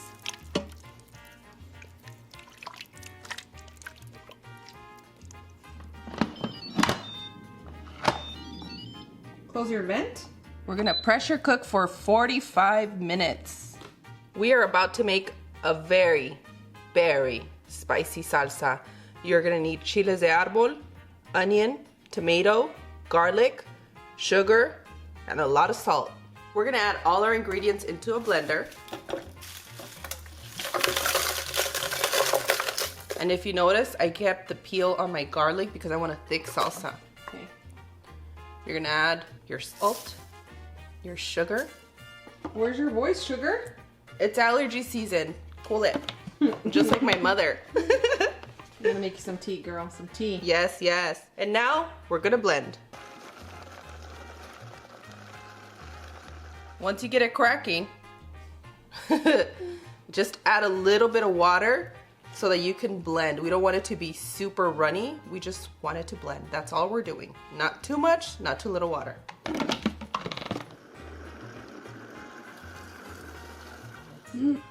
Girl, that's burning my face. It's delicious with lots of flavor. And that's exactly what you need for these type of tacos. A really spicy salsa. But with flavor. Yes, with a lot of flavor. That sugar really does help balance the flavor in the salsa. Don't skip it. Don't skip it. You're so cheap, Cloud. Wow, you cleaned the counter. I watched you. I know, I clean this counter like 20 times a day, girl. Okay, that's Y good. queda igual. People are gonna act like they don't eat stuff off their counter. They don't need to know what the adults do in the kitchen. Ay, bendito. Where's the little windy thing? I'm moving in, I'm moving in. Friends, just releasing that steam, the pressure, it smells so, so good. This is gonna be nice and tender, soft. It smells like a taqueria. It does smell like a taqueria. I'm so excited. I know what you've taught us about that broth. Don't throw it away. Well, for this one, I put too much fat, so I don't know if you guys are cheat day, go for it. And I know how to fix it, but we'll talk about that later. Okay, Now it's time to chop it up. You ready? ready.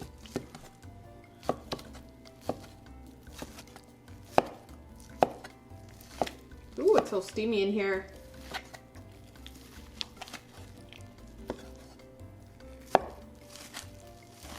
Guess what, Lachnique? Nada. This is the kind of steam that I want. We're almost there, friends. We're almost there. Just let me finish chopping this up. Face the steam towards me. Thank you.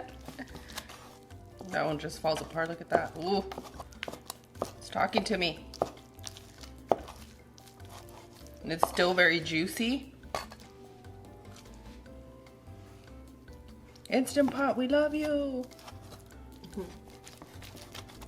It's showtime, friends. Watch your ears. And you want to chop this up as fine as you want, okay? Make it look just like you, Views Club. Fine. Juicy.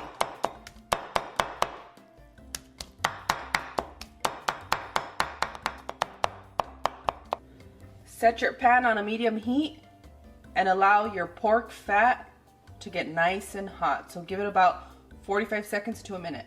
After about 45 seconds to a minute, when your pork fat gets nice and hot, you're gonna start adding your suadero.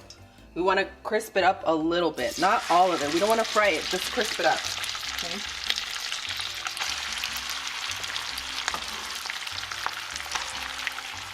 For those of you getting worked up about the fat in here, that's what makes these tacos super special.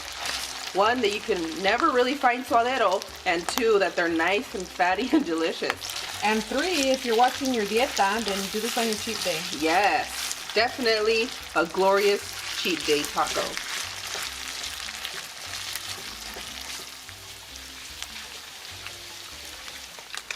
Should I get closer? Friends, we have a drifter. When it starts popping after 6 to 8 minutes, that means that you're ready to serve. But first, I have to steam these tortillas, and you guys know how I steam them. I'm not playing. Get over it, Cloud. That sound scares me.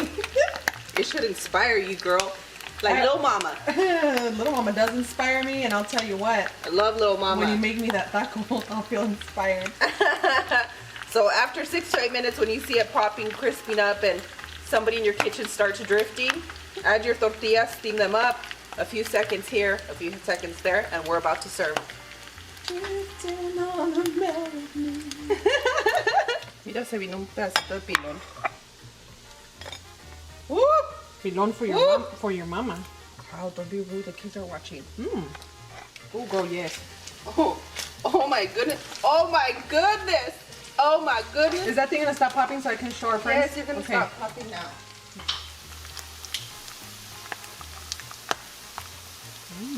How beautiful.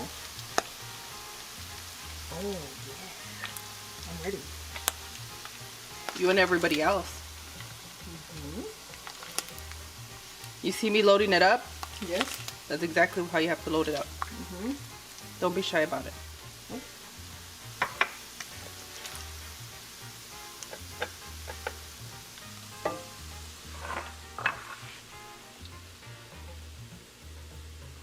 Oh, yeah. I think you guys are scared because you see how big the tacos are, and you know I'm not playing.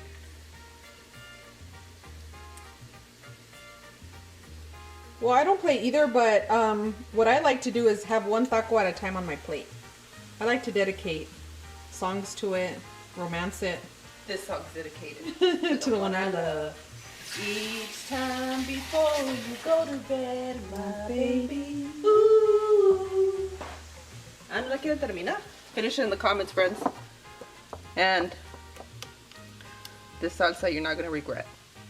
You're not. You're gonna regret not doubling it up.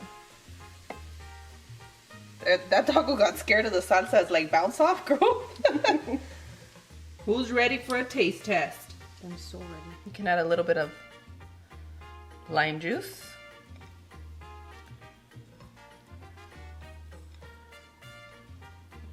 And this does require a double tortilla. Double it up. Double or nothing. Say ah. You're too close, man. As always, Views Club and Bell Notification Squad, Cloud and I absolutely adore you. We're wishing you the best. We want to give a special shout out to all the new mommies. You have shown us your babies, and Cloud and I absolutely melt. I know a lot of you have a butt in the oven. and we love that baby too. Now, if you guys need a little bit of help making baby food, make sure to let us know in the comments. And on that one, we'll see you guys tomorrow. Bye! Adios!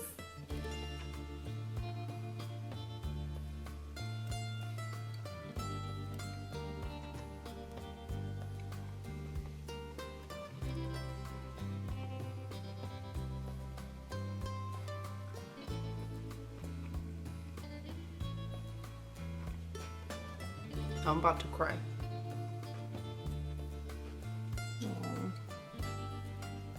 I'm really about to cry. I'm crying for tacos. It reminds you of a babe. Your mother. She's a ace. You know, when your tacos taste like a taquero in Mexico, it's a day when you should be proud of yourself. When it takes you back to the motherland and you're like, yes, I feel you in my veins, honey. You know, I don't share a lot about my life, but I remember when we were younger, we used to go eat tacos with our dad. Yep. So it's melancholic. It is. And he didn't hold back. We got to order as many tacos as we wanted.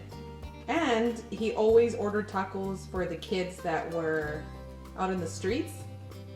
And he was not down with people denying them services. So he was like, he would get these tables, put them together, and we'd eat there with a bunch of kids. It was really nice. From the streets, yeah.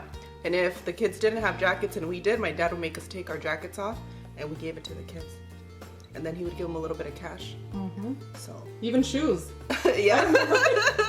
My dad's like, you have your huaraches in the truck. It's time to give up them tennis shoes. Not my alley gears. Your LA gears, honey. I need another lemon. Hold on. The cool thing about us actually is that we really didn't care about the material stuff. We were down to give what we had, and we're still the same. I still don't care. I could wear Kate Spade on occasions, or things from the pulga. So I'm still the same person. Hey, we're always on a budget. You have to be. It's ridiculous not to be. That's right.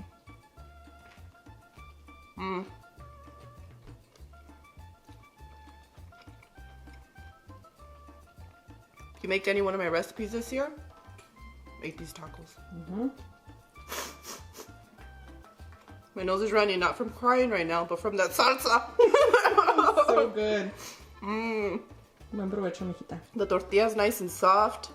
You can taste the buttery bite from the suadero. And friends, don't let anybody fool you. Call ahead and ask, do you have suadero, like real suadero? And you'll know the difference. Sometimes they try to disguise brisket as suadero, but you'll know by the color. Remember, it's very light in color. It almost looks like pork, but it's not. Super light. Bendito.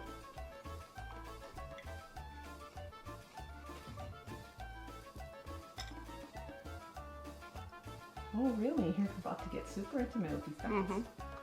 And provechito, that salsa is amazing. It is Finger amazing. licking good. Yeah. We love you, take care, and we hope that you enjoy your Taco Tuesday. Hasta luego, amigos. She's gonna say, drink your water. Bye, guys. Chicken and nopales and chile colorado. Usually nopales take a really long time to cook, at least for me they do, but right now I'm going to show you some tips that you're going to be like, oh yeah, Steph, we like this. So if you're interested in this recipe, please keep watching. So what you want to do in your Instant Pot, you want to add 4 cups of water, and I'm using my kettle which warms up the water, just instant heat in here, it gets steamy, you know. Half a tablespoon of salt. I'm using Maldon salt, but if you're using table salt, use 1 teaspoon. And I'll leave that in the description for you as well. 2 bay leaves and 3 pounds of chicken. I'm using chicken breast with a bone. And you just want to place that in your Instant Pot. I'm going to make a little bit of space here when I add our nopales so they can get completely covered with water, okay? Go ahead and add your nopales, your cactus. And friends, if you're not too sure what kind of cactus you should be eating, I'll leave a link in the description of one of our really old videos where we teach you how to clean and handle your cactus. Make sure to seal your vent. Pressure cook for 35 minutes. I did a quick pressure release and now I'm going to take out our chicken breast. And you want to keep 3 cups of your broth. I know you guys like cooking in an instant pot, but this next step requires us to go to the stovetop because that's how you're going to get the best flavor. Now for our nopales, we are going to strain them, but we're also going to be saving our broth for some other recipes. This is a really good broth to have because a lot of people have a problem with the sliminess of the nopales, and this particular way you don't have to deal with the sliminess in your nopal or in your broth, but yet you get all the benefits. So I hope you guys like this. For our chile colorado sauce, we're going to use guajillo chiles. Make sure that you remove all the seeds and the stem. We're also going to be using garlic and onion. To your pot of hot water, you want to add your chiles, your onion, and your garlic. Continue to boil for about 8 to 10 minutes until you see your chiles and your onions are nice and soft. In this bowl, I have 1 tablespoon of corn masa. If you don't have fresh corn masa, you can use 1 tablespoon of maseca and about 2 to 3 tablespoons of warm water. And what you want to do is you want to dissolve the masa into the warm water. What this is going to allow us to do, it's going to allow us to thicken up our sauce and give us just a very delicious, not corny flavor, okay? But it's really going to balance the flavors in this dish, and this has got to be the secret to making the chile colorado, with pork, beef, chicken, whatever you decide to make it with, but this is a really, really key ingredient. This is one of the thickening agents in Mexican cuisine. It is, and this is going to remind you of your abuelita, your great-grandmother, your mothers, and then you're going to understand why your food doesn't taste like it tastes back home. So just make sure to dissolve this completely. Add your broth to your blender.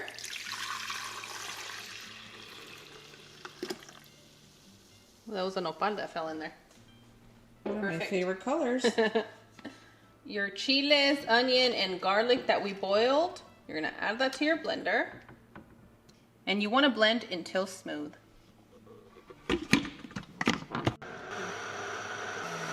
And boom, done.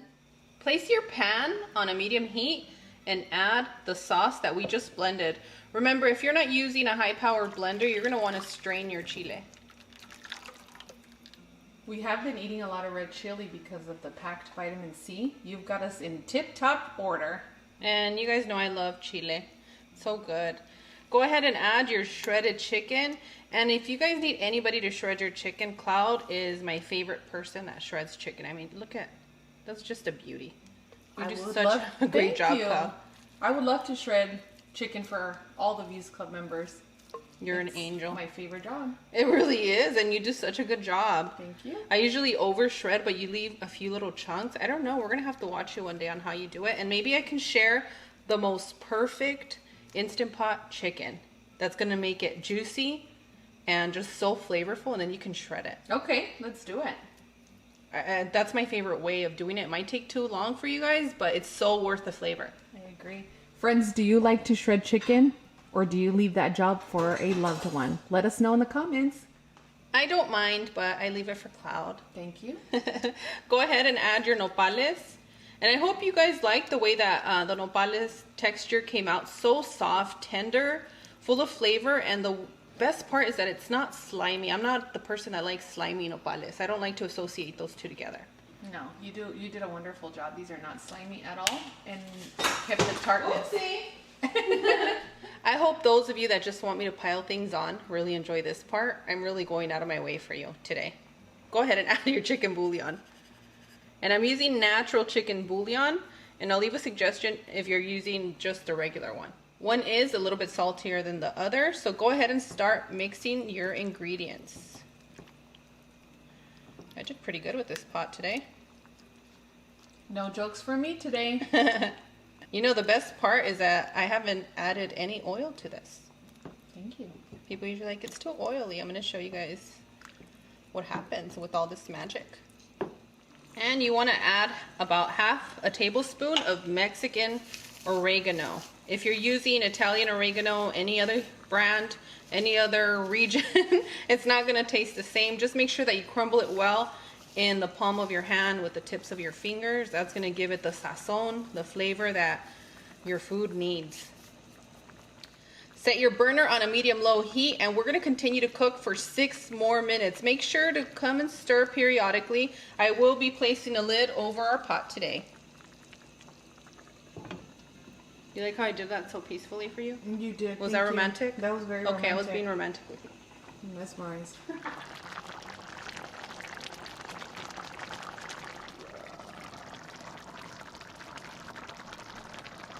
Ooh, if you're not excited yet, you're gonna be excited for this next step. Do you guys remember that masa and water little slurry we made? You're gonna pour it in to this pot.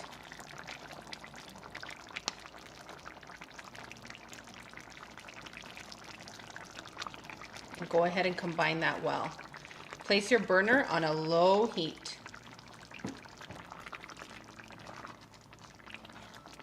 And for those of you that continue to just cook on high, I'm worried about you. You guys can't keep your pans on high the whole time you're cooking. That's wild. You're missing out on a lot of flavor in your food. Yeah, I appreciate that tip. Friends, I don't know how to say this other than we're ready to serve. It is ready. Go ahead and turn your burner off. And isn't this amazing that under about 45 minutes you can get really good food done? Yes. Okay, I'm pushing it. 45 to 50 minutes, you guys are set. Say ah. Did you blow on this for them, Cloud? No, this is for me. Are you gonna show us what's in the beautiful pot? Oh, over here? Yeah, sure. Yeah, Come on. okay. I have some frijoles refritos, some refried beans, and back here in this little ollita, I have some oregano rice. If you guys want to know what I placed in there, I'll leave it in the description, but you guys say the videos are too long, so I really don't show you guys the exact things anymore. But I think it seems to be working, right? It works. Thank you for sharing.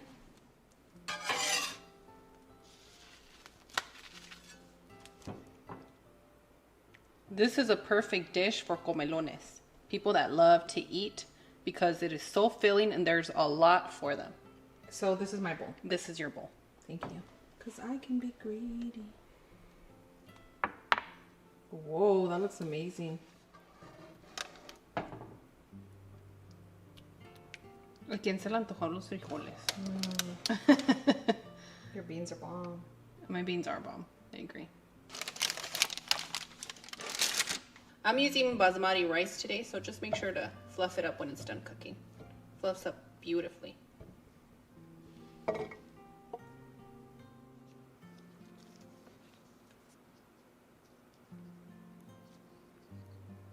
Say ah.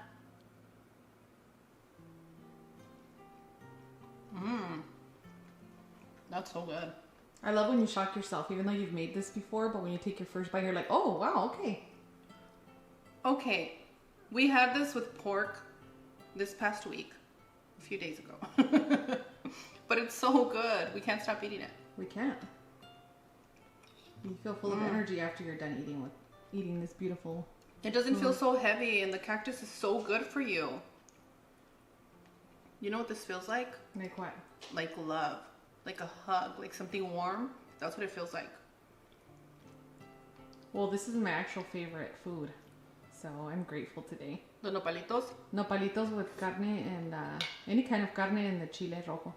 I know some of you like your guisados a little bit soupier or thicker. And if you're going to go that route, go ahead and add 5 cups of your broth. Do not throw your broth out. Use it to make your rice. It is absolutely divine. And friends, this dish is stellar. For those of you that are scared of nopales, this is a perfect dish for you to try it for the first time or introduce it to your family. And I will tell you this, my selective eater loves this dish. He loves the nopales cooked this way. And it's not spicy. That's true, it's not spicy. Savory. Hello and welcome back, amigos. Today I'm going to show you how to make creamy chicken and potatoes. For this recipe, you're going to need 3 chicken breasts, and you want to slice your chicken breast into thin little strips like this. Now, what I did with the thick part of the chicken breast is I just butterflied it a little bit, but I didn't butterfly it all the way through. Align all your chicken strips and just slice them in half. And I'm gonna continue slicing the remaining chicken the same way. Once you're done slicing your chicken into strips, go ahead and add 2 tablespoons of baking soda. And what that's gonna do is gonna give us a tender piece of chicken, and it's also gonna eliminate odor. I'm gonna let our chicken set for about 10 to 15 minutes, and while it's setting, let's go over the remaining ingredients. 5 to 6 red potatoes, 1/3 of a cup of all-purpose flour, 1/3 of a cup of cornstarch. Add your cornstarch to your all-purpose flour, 1 teaspoon salt, 1/2 teaspoon of ground cumin, and 1.5 tablespoons of chicken bouillon. 1.5 cups of heavy whipping cream, 1/2 cup of warm water. To your warm water, add your chicken bouillon, and if you have chicken broth, go ahead and use that instead. And today you're using the natural chicken bouillon without MSG. That is correct. I can tell the difference now. 1 medium sliced white onion, 2 tablespoons of butter, and friends, one thing we all agree on is Kerrygold butter is the best out there, especially for home cooking. 4 garlic cloves and 1 chipotle pod with about 2 tablespoons of the adobo sauce. To your blender, you want to add your heavy whipping cream. And if you don't have heavy whipping cream, make it comfortable for your home. That is correct, Cloud. Thank you for helping our friends out. Next, you want to add your chicken broth or your chicken bouillon and warm water combo, which ends up being the same thing with extra flavor.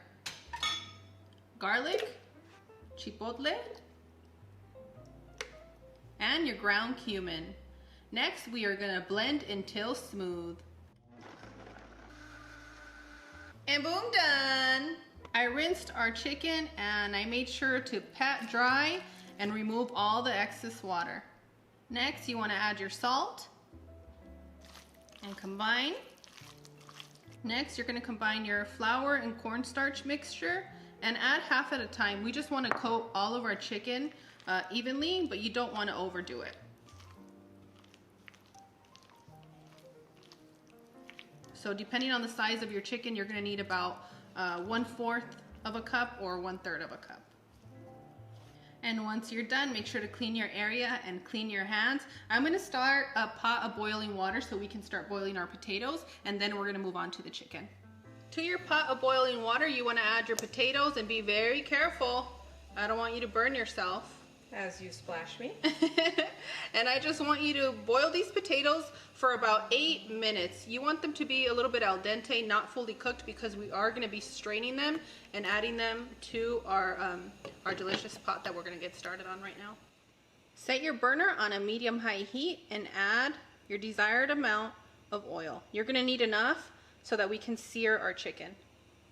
Allow about 30 seconds for your oil to get warm and add your butter. Let your butter do a dance in the pan, that way you don't burn it. And combining your butter and your oil, you prevent the butter from burning. Oh yeah. And next, you want to start adding your pieces of chicken. Make sure not to crowd your chicken so that we can get a really good sear.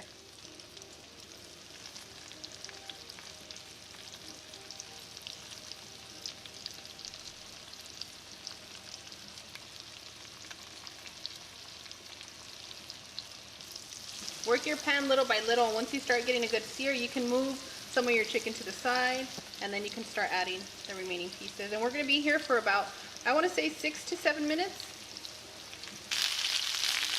Next, you want to add your onions.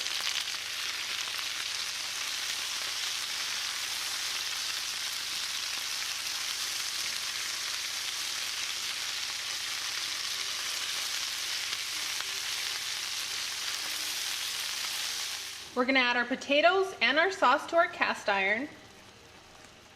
And to our blender, we still have a little bit of sauce stuck, so I'm gonna add about 3/4 of a cup of water. I'm gonna shake it up. You didn't tell me it was gonna smell this good in here. It's so good, right? Mm-hmm. That garlic really comes through. And you wanna pour it right on in.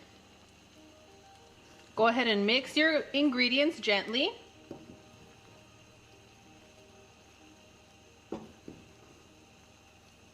Once you're done combining your ingredients, set your burner on a low temperature and we're gonna continue to cook without a lid for 15 more minutes.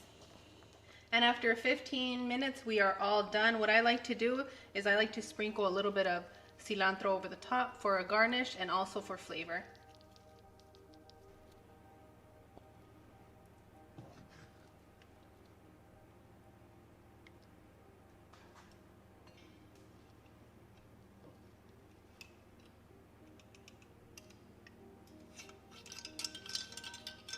And boom, done, amigos. Our delicious dinner is served. I'm gonna need somebody very special to say Ooh, the lioness came to work today. It's called humidity. It just jumps up and grabs you no matter where you're at. Mmm.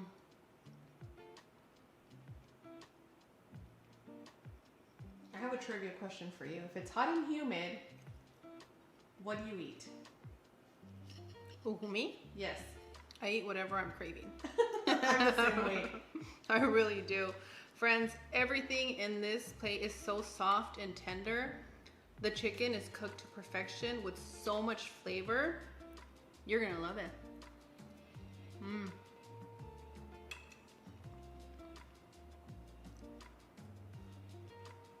Ooh, buen provecho. You know, the flavors are sealed in the chicken, and look at how easily I can cut through. So yummy. And you want to take some of that broth with you, right? Mm-hmm. You need some extra sauce for sure. So it can be best friends with the rice. It's a must. Mm-hmm.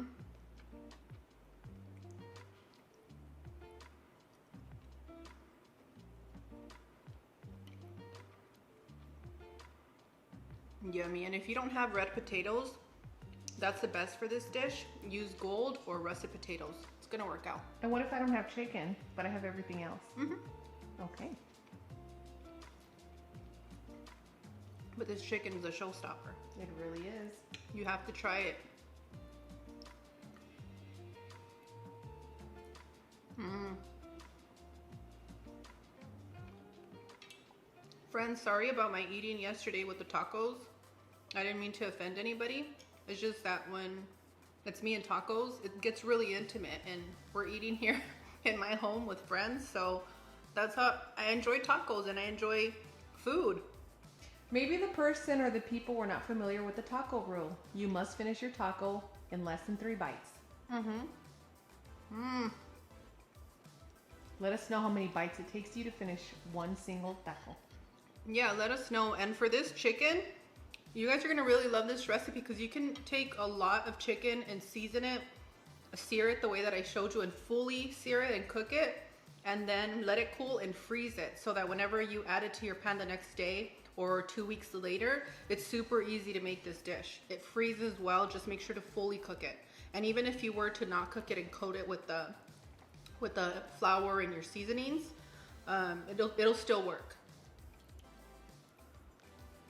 How do I know? Because it's a lifesaver. The texture of this chicken is fabulous. And it's not spicy. Mm-hmm. There is no spice in here unless you want more spice.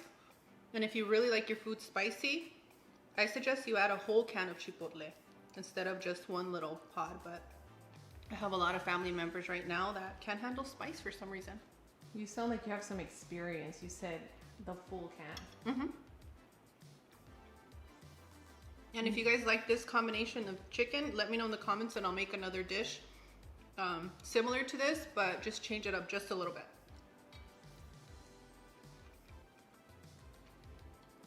I have a feeling that everybody watching is gonna end up making this recipe.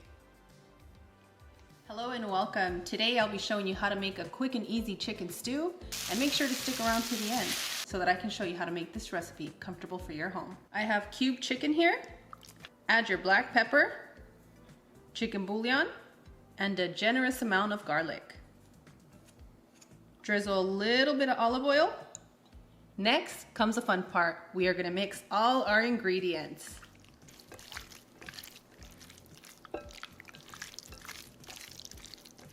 and set to the side.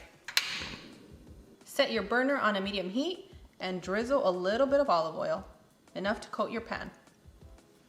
On this plate I have chile, tomate, cebolla, and for those of you that don't speak Spanish, we have some onion, an Anaheim pepper, and a tomato. Go ahead and add all these ingredients to your pan.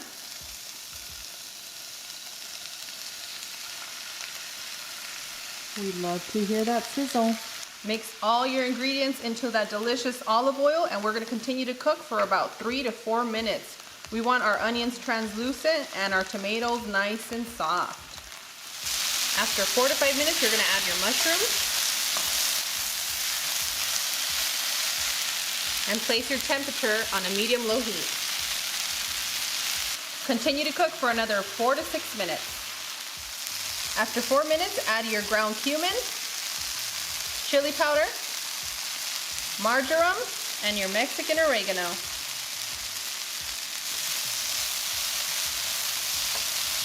Raise your temperature to a medium heat right before you add your pieces of chicken.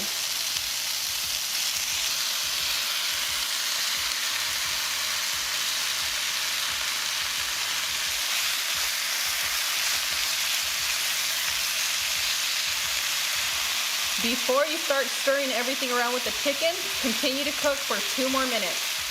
After 2 minutes, combine all your ingredients. Start stirring. Stir it up, amigos. Add your water.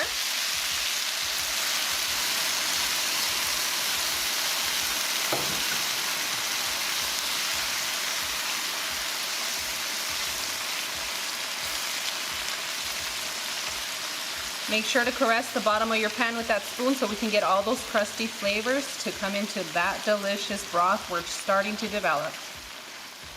Add your half and half. For this next ingredient, you can use yogurt, you can use Mexican crema. Today I'm using the Lala Mexican sour cream. Remember to make it comfortable for your home. Butter. Place your pan on a medium-low heat and continue to combine your ingredients. Once you've combined all your ingredients, you want to taste the broth that you have, and remember, you want to take a light hand if you're going to be adding a little bit more chicken bouillon or some salt. For me, all I need is just a tad bit more of salt. And the addition that I'm making is about 1/4 teaspoon. But as always, you can find the recipe in the description area. Yes, friends, all of our exact measurements are in the description area. They're starter recipes so that you can make it comfortable for your home. And what that means, if you like more oregano, add more oregano. If you like more chili powder, add that. It's your house. You have to do whatever you want and what your family likes. Continue to cook on a low heat for 5 more minutes. Go ahead and turn your burner off. Divine. But it doesn't stop here, okay? For those of you that like spice or more of a chili flavor, you want to add a serrano or a jalapeno. Just combine it in here, okay? It makes me so happy. You can take it out. You can serve your family right before you add the jalapeno. You can serve the kids, and if you like spice and nobody else does, then you can add your little jalapeno in there, but it's not so little. And our final touch is cilantro to taste. If you don't like cilantro, you don't have to have it, but I definitely prefer it. Combine all your ingredients and we're ready to serve.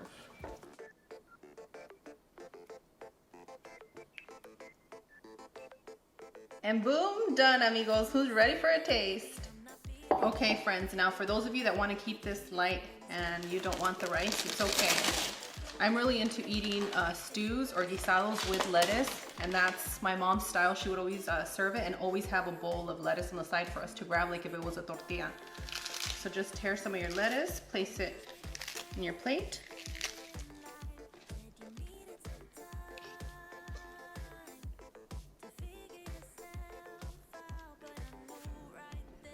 A little more sauce? Yes, thank you for accommodating me.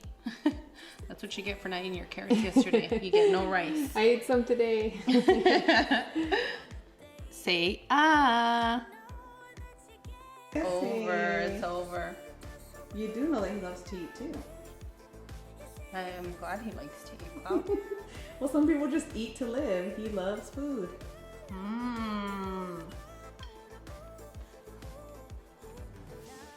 Yeah, girl, you threw yourself with this recipe. People are gonna say, Cloud's always hyping them up. No, because they're really that good. I'll tell you the truth. This is so good. You know, I love adding the jalapeno or your chili pepper at the end because it's a subtle spice and it's flavorful. You're not boiling everything with that spice, but if you want that spice, start with that chili from the beginning. She said bring it. It's like, you know when that gravy hits that rice? I do know that feeling. It's so comforting. It is. It's magic. It's almost as good as a day on the beach. Hint, hint. Or in the mountains. That's another Hint, hint. hint. I'll take you there.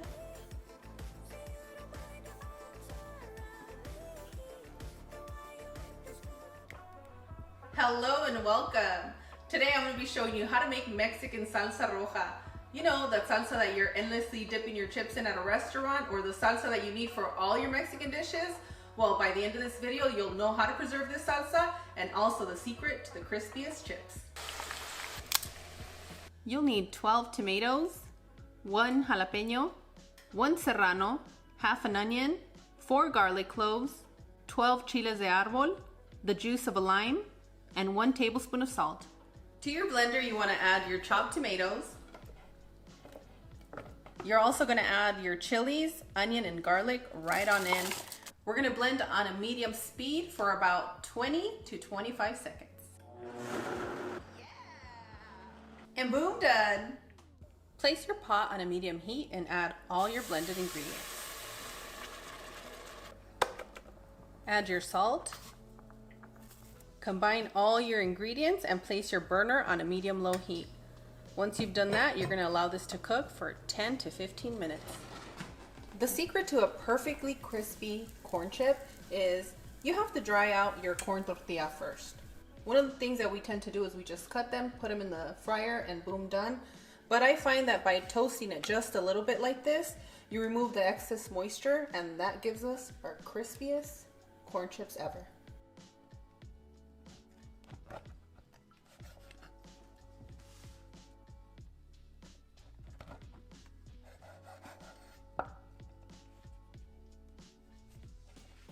With the wooden spoon, a wooden chopstick, toothpicks, anything wood that's not coated, you're going to dip it into your oil. And once you see the bubbles just like this, that means that you're ready to fry. If you see smoke coming out of your pot, that means that it's way too hot and you're going to burn your corn chips. Place your corn tortillas carefully into your oil.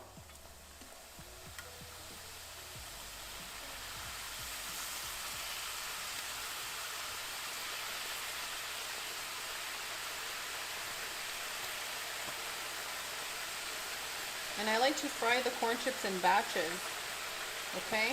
Don't overcrowd it. Allow enough room for your tortillas to fry and move freely.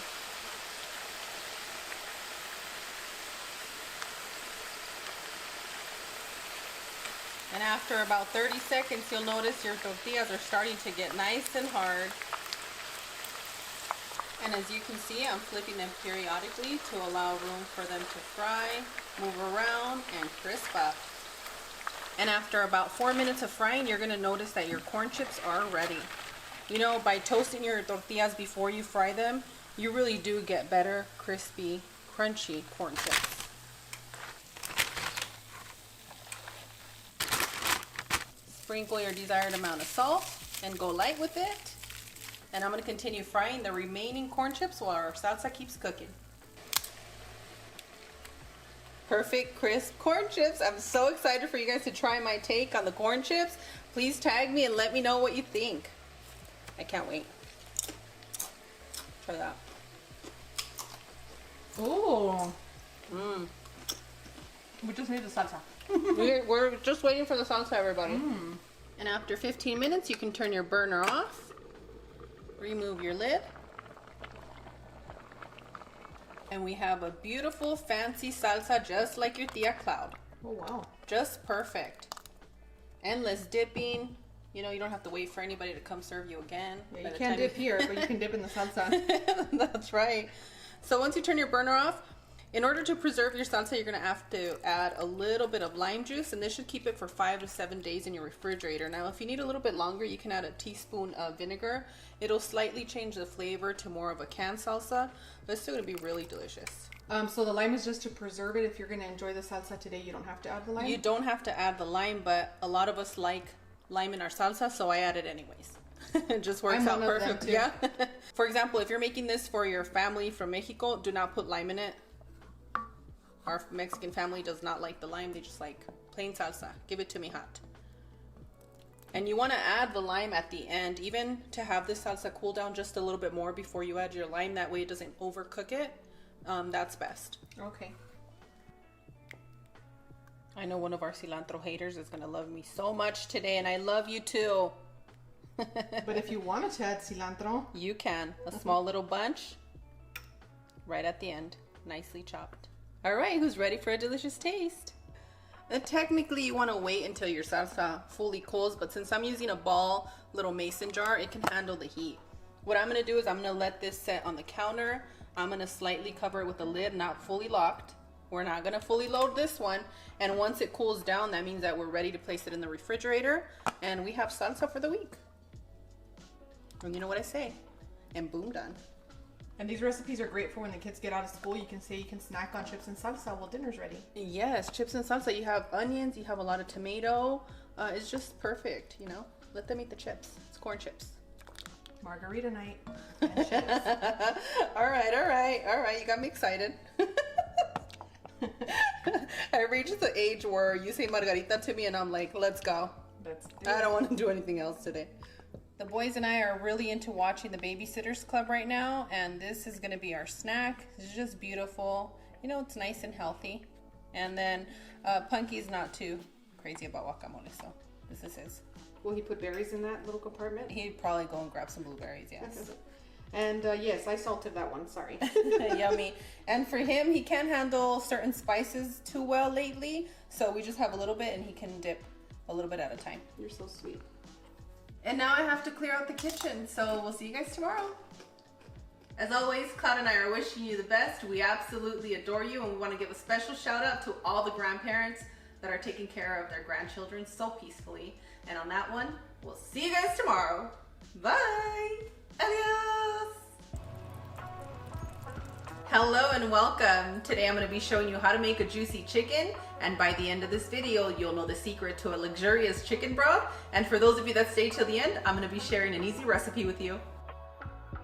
6 chicken drumsticks or thighs, 1 large onion, 10 cups of water, 1 teaspoon of black pepper, 1.5 tablespoons of salt, or you can use 2 tablespoons of chicken bouillon.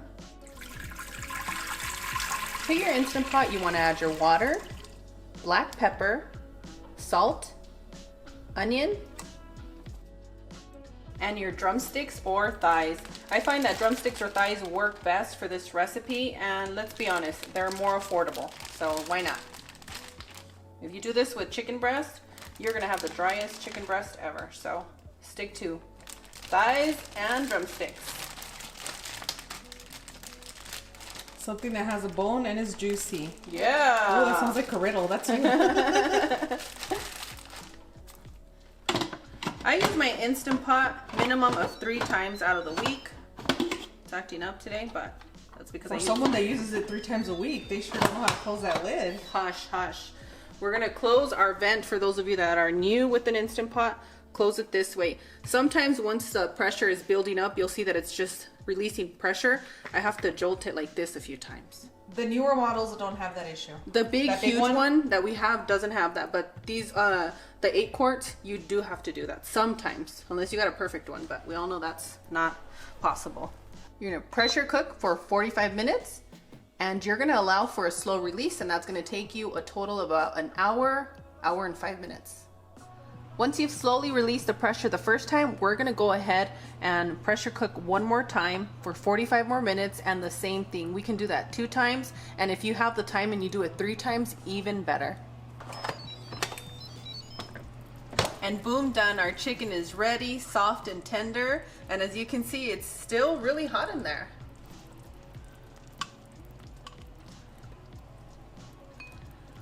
And look at how fall apart, tender, and juicy this chicken is. I'm gonna go ahead and start straining and shredding our chicken. And that's your secret to a juicy chicken and a luxurious chicken broth.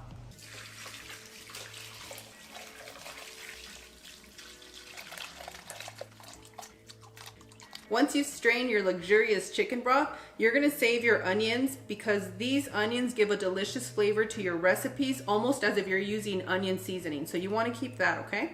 Make sure you're saving your onions for the recipe that we're gonna be starting in just a few minutes. Once your broth cools, you want to transfer it into a container. I keep it in this container, pop it in the freezer. If I don't have enough space, I'll use a Ziploc.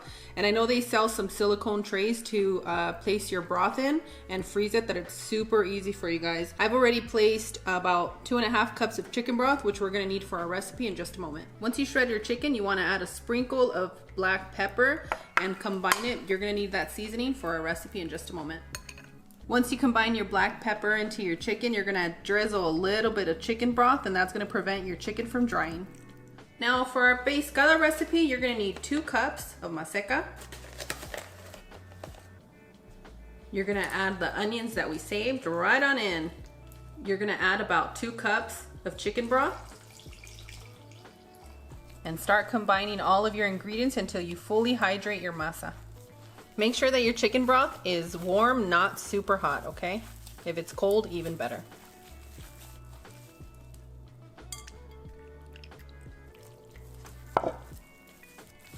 You see how nice and moist your masa is? That's exactly what you need to avoid the cracking. Make sure you give that a good mix. You're gonna be here about 3 to 4 minutes, okay? I don't want you to quit just because you see everything hydrated. That's not what we're doing here. We're gonna make a really delicious dinner for you.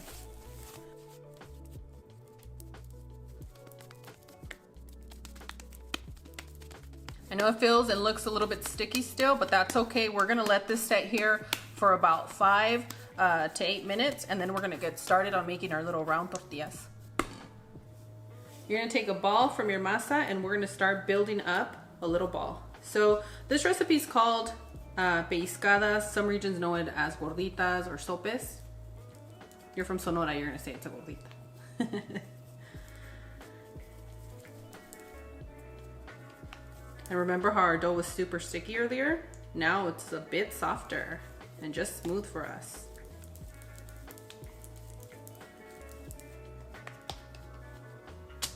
Place it on your tortilla press.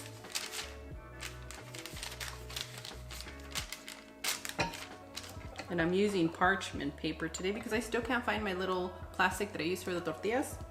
Oh no, what a tragedy. Yep. And you know my tortilla press is very uneven. I have a thinner side and a thicker side, but that's okay. This is the size that we're gonna be using today for our pescada. My cast iron got too hot. As you can see, it turned yellow really quick and it toasted it. It's not gonna go in the trash, okay? It's not like a pancake. We can still use this. But the next one is gonna be beautiful. And by still using, you mean add some butter and we're gonna split it. Yes, ma'am. Perfect.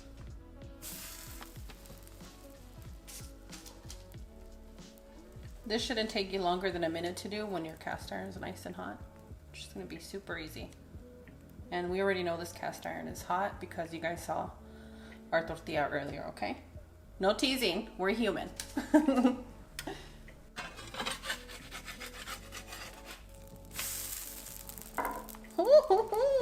It's gonna be so good.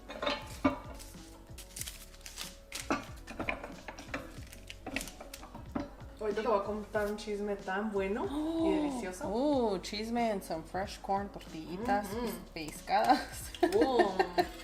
Perfect. Yeah, this is good. You just kind of have to find out where the heat is coming from for your pan. And since I'm on a glass top, you know it's kind of wild in there, but it works.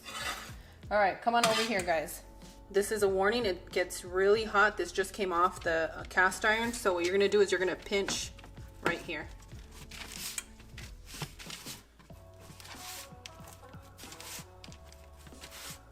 Be very careful. You can also use a paper towel, right? Yeah, I've taught you before you can use a paper towel. And I like the pescadas. When I call them pescadas, I tend to make them a little bit larger than the gorditas. You see? Take us for a spin, baby. Ooh, DJ pescada. All right, I'm gonna continue with the remaining tortillas and then turn them into basecas for you.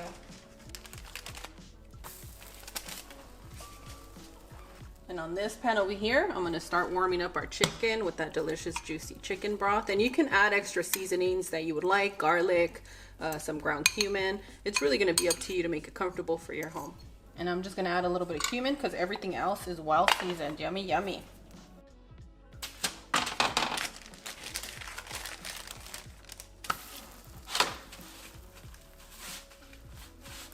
You're a little bit further from me, I miss you. I wanna go. That's the only way you get me off of the computer, off of work. So now I know you're making this. I can't wait. Tengo hambre. Comelona. Okay, go ahead and add some on there. Let's see how strong your fingers are. Very strong. Thank you.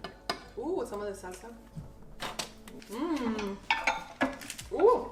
Oh, Cloudy likes it. That's so Yay. juicy. This tortilla perdida is amazing. The tortilla perdida. Yeah, you can taste the flavor in the masa. So good. Once you're done making your basecas, you're going to place it back on your cast iron. And since I don't have asientos, what's left over from your carnitas, super delicious, I'm going to put a little bit of butter at the bottom. And by a little bit, I mean a lot. I love butter. So look away if you don't want to use this much. Just kidding. And next, you're going to add your chicken. And it's juicy. It reminds you like something your tia or your abuela would make.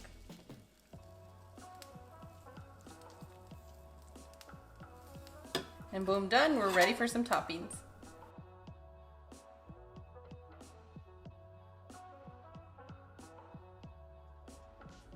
Está bien grande. Thank you.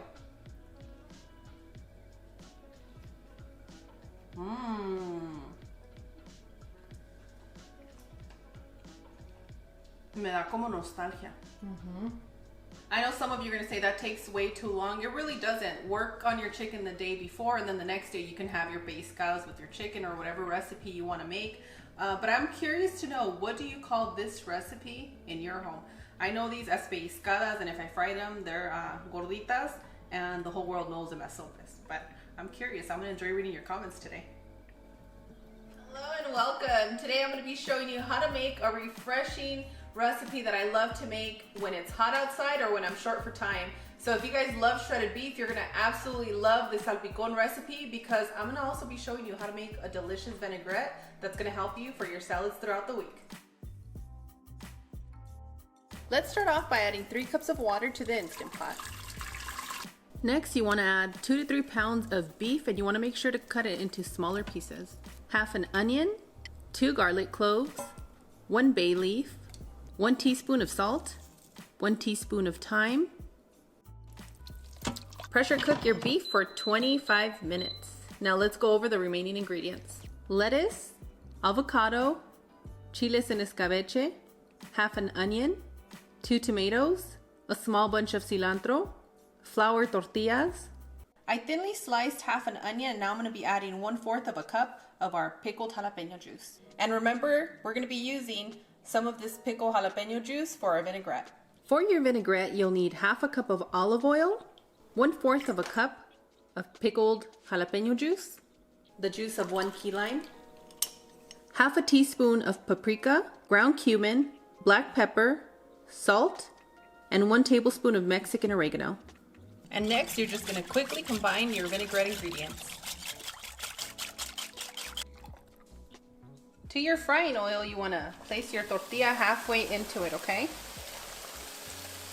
But if you want it to really bubble up, you can dip your whole tortilla in at once.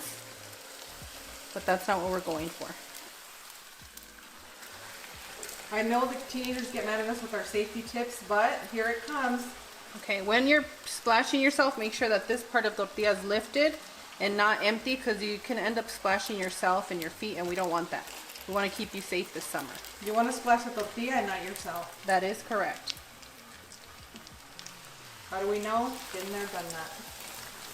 And it's not fun. There we go. And if you see, I just gave it a slight little press to give it a little bit of a dimension. And now we're gonna splash with the barrier from our tortilla so we can fully cook this bottom half, okay? And this can be done right here in about 45 seconds. Make sure your oil's not too hot. Mine was a little smoky, but we're managing.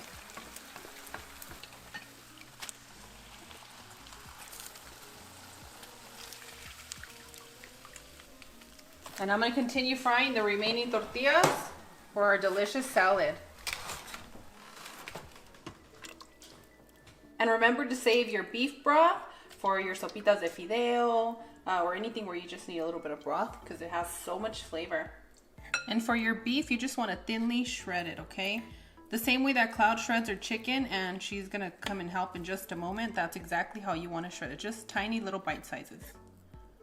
If you happen to have a cut that has some fat attached to it, go ahead and remove it for this particular recipe, unless you know somebody wants to bite into it. But for the most part, just go ahead and remove it. And now it's time to assemble our salad. So go ahead and place your desired amount of greens.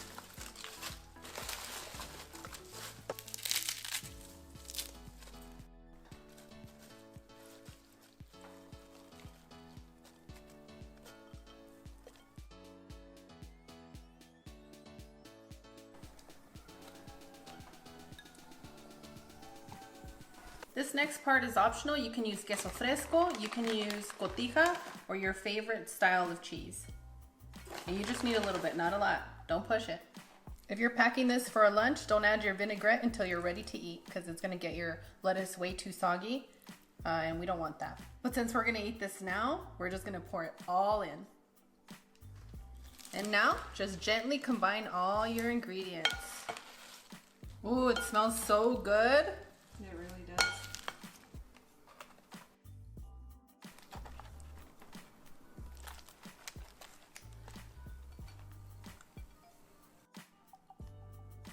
And boom, done. I'm gonna need somebody very special to say ah.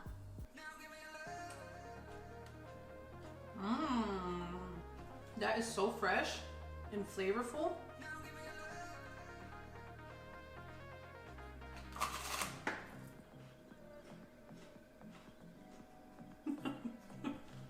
Sorry, I need both of my hands, but one's being used. What I really love about this recipe is how easy it is and how satiating it is. The vinaigrette is super light and it's gonna be the only vinaigrette you need for the whole summer. I tend to keep this one in a bottle during the summer actually. So I hope you guys really enjoy this recipe because it's absolutely delicious.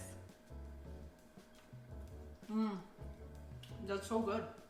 If you love nachos, you're gonna love this recipe because this is more like healthy nachos and you don't wanna miss out. If you don't have a flour tortilla, you can use your tostadas.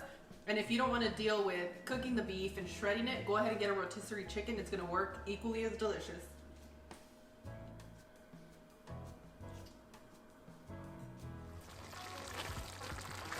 Hello and welcome. Today I'm going to show you what I make for my family when I'm short on time.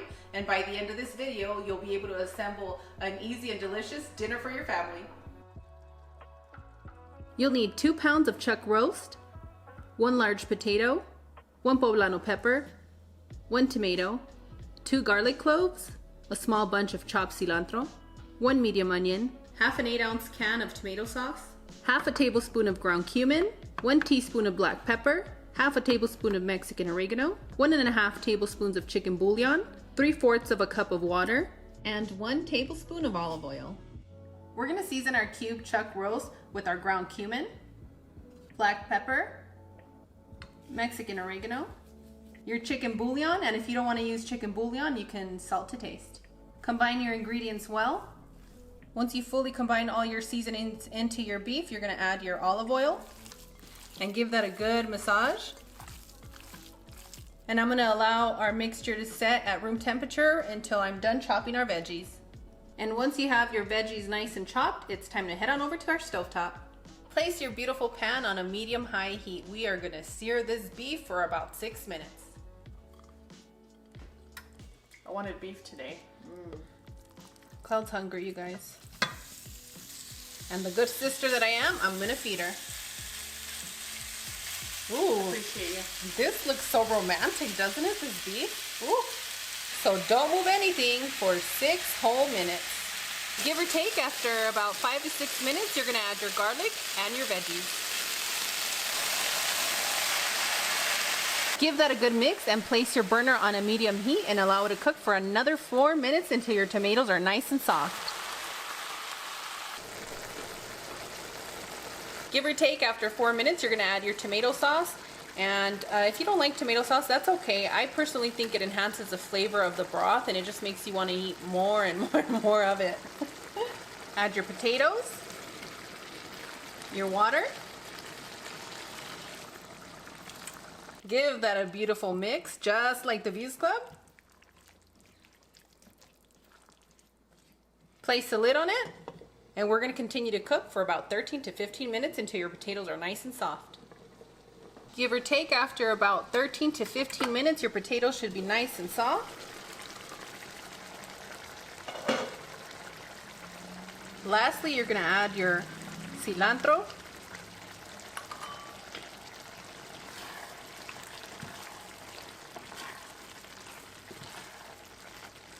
Give that a good mix. And you see we have enough stew for everybody. Just delicious, nice and juicy, filling. You come home to this when you have a long day at work or get back from school of being stressed or, you know, meeting up with your family. You know what? This is going to satiate you. It's going to make you so happy. So I'm just going to serve a plate for us. Hang tight. And I'm going to pair this dish with some Mexican rice. I'll link the recipes down below. And some refried beans. Yummy, yummy. They kept them nice and runny.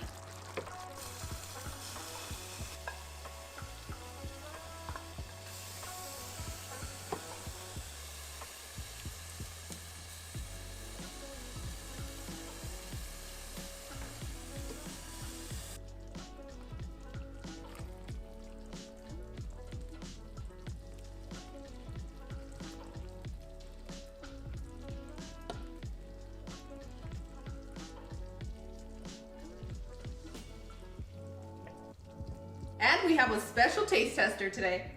Hi everyone. Hi. He went straight for the beans. Sí, es mexicano. Now let's try the rice. Carne asada. Carne asada. We've been having a lot of carne asada. You see, a dish like this, you have to get all the condiments and flavor for your first bite. Oh, you have to get everything. Okay. This is so good. I love it. Do you? Do you want a tortilla? All right, friends. Sounds like we're going to have a good dinner today. We hope you have a lovely day. I'm just going to start serving the rest of my family. There you go. Hello and welcome. Today I'm going to show you a recipe that my kids keep asking me to make. And if you love fried quesadillas and you love hot dogs, you're going to love this recipe. Now, for those of you that don't want to mess with the masa, don't skip because I have a tip for you. Now let's get this recipe on the road. You'll need 3 cups of maseca, 3 cups of water, 1 pack of hot dogs, desired amount of bacon, 1 cup of corn, desired amount of cheese, half a tablespoon of salt, and oil for frying. To a large bowl, you want to add your maseca, salt, combine your ingredients, and then make a well. Once you make that well, go ahead and gradually add your water, and we're just going to keep combining until we have our dough nice and hydrated.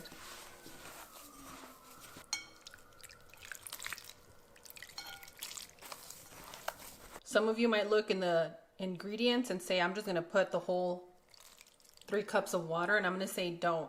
The reason for that is some of you might need a little bit less, some of you might need a little bit more. It depends on your climate.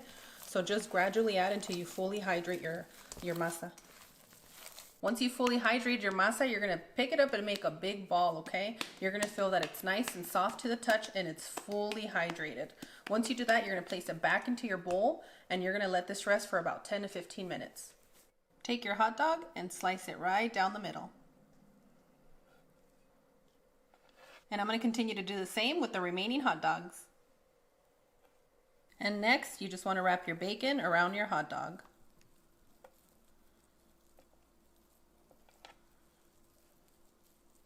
And I'm going to continue to do the same with the remaining hot dogs. And once you're done wrapping your hot dogs with your bacon, go ahead and set your burner on a medium heat because it's time to cook them.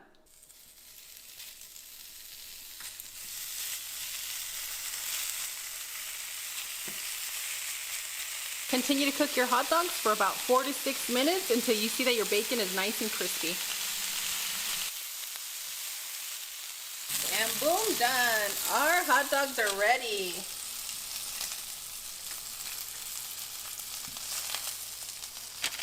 Try to resist not eating these, okay? I'm resisting. I need some grainy mustard and we're good to go.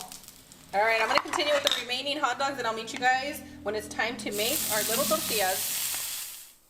Take a little ball of masa.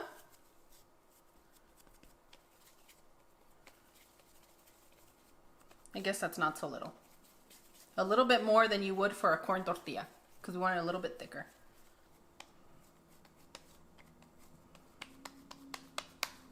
Since I have a very bad tortilla press, but I mean bad, I mean it needs to go in a timeout, I like to flatten it up into a disc just like this. It needs a tune-up, but we've tried and it's not taking the tune-up. It's not. Let us know if you have any recommendations for a good tortilla press. We would love you for that. I think I'm up to my 3rd tortilla press and it doesn't work.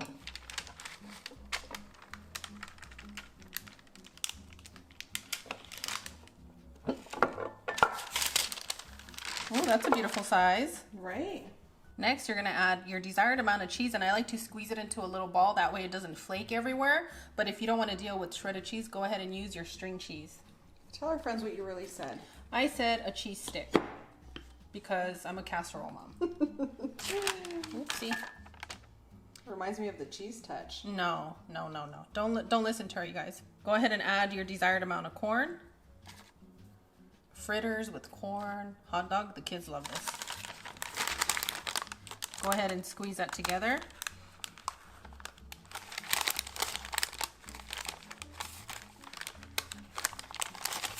And I always find that it's easier to press it with your little plastic bag, which I don't know where mine is, or a little parchment paper. It works.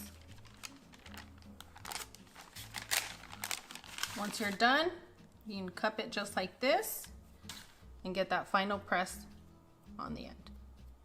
And Views Club Junior, if you know where the cheese touch is from, have your parents comment and let us know that you know. You see if Steffi has the cheese touch? I do not. You guys don't listen to her today.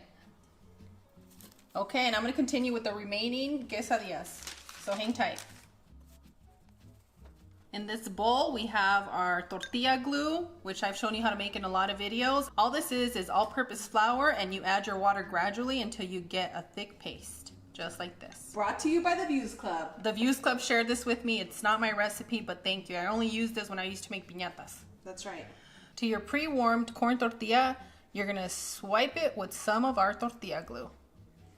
Add your desired amount of cheese, corn, and you want to set this to the side until this gets tacky. It should take you about a minute. So what I like to do is I like to line them up in 5, swipe it, and then by the time I get to my last one and fill it up, it's already tacky enough for me to close.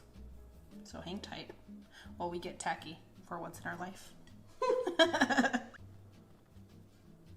Okay, so you kind of get the picture. I'm gonna set this to the side and we have to start frying. And now it's time to check our oil for frying. Once you see those bubbles just like this, it means that you're ready to go. If you have a lot of smoke coming out of your pan, you need to take it down a notch, okay? I want you to wait 15 to 20 minutes before you fry and then try this method again. And for our Views Club veterans, we know we've gone over this with you, but we have a lot of new friends here. So make sure you're using a wooden spoon, a wooden chopstick, toothpicks, just anything wood that's not coated. Now you're gonna gently place your quesadilla down here and you're gonna push out that way, okay? Lay it down south to north. Okay. You're making fun of me today? You know what songs in my head right now when I say. No, don't start. Don't start. The kids are out for summer, so more of the children are watching.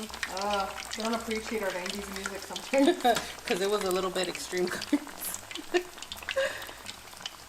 Okay, I'm going to continue to fry our quesadilla about 1.5 minutes on each side, and you want to fry until they're nice and crispy, okay?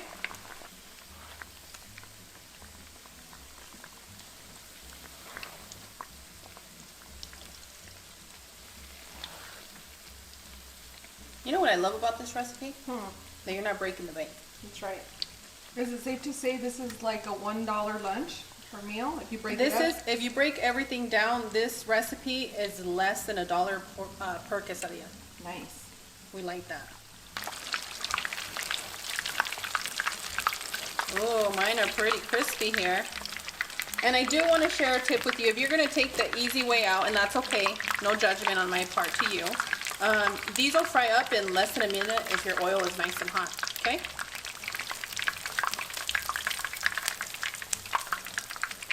You want to be careful, but you want to slice right down the middle like this. You're going to open it up just like that. You're going to place your weenie right in. Now who's ready for a big bite?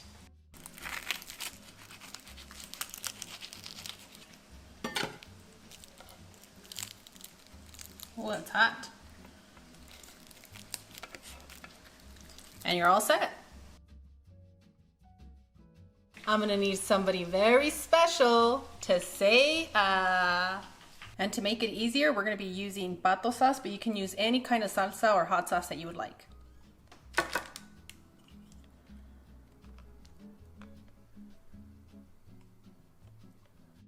Buen provecho. Thank you.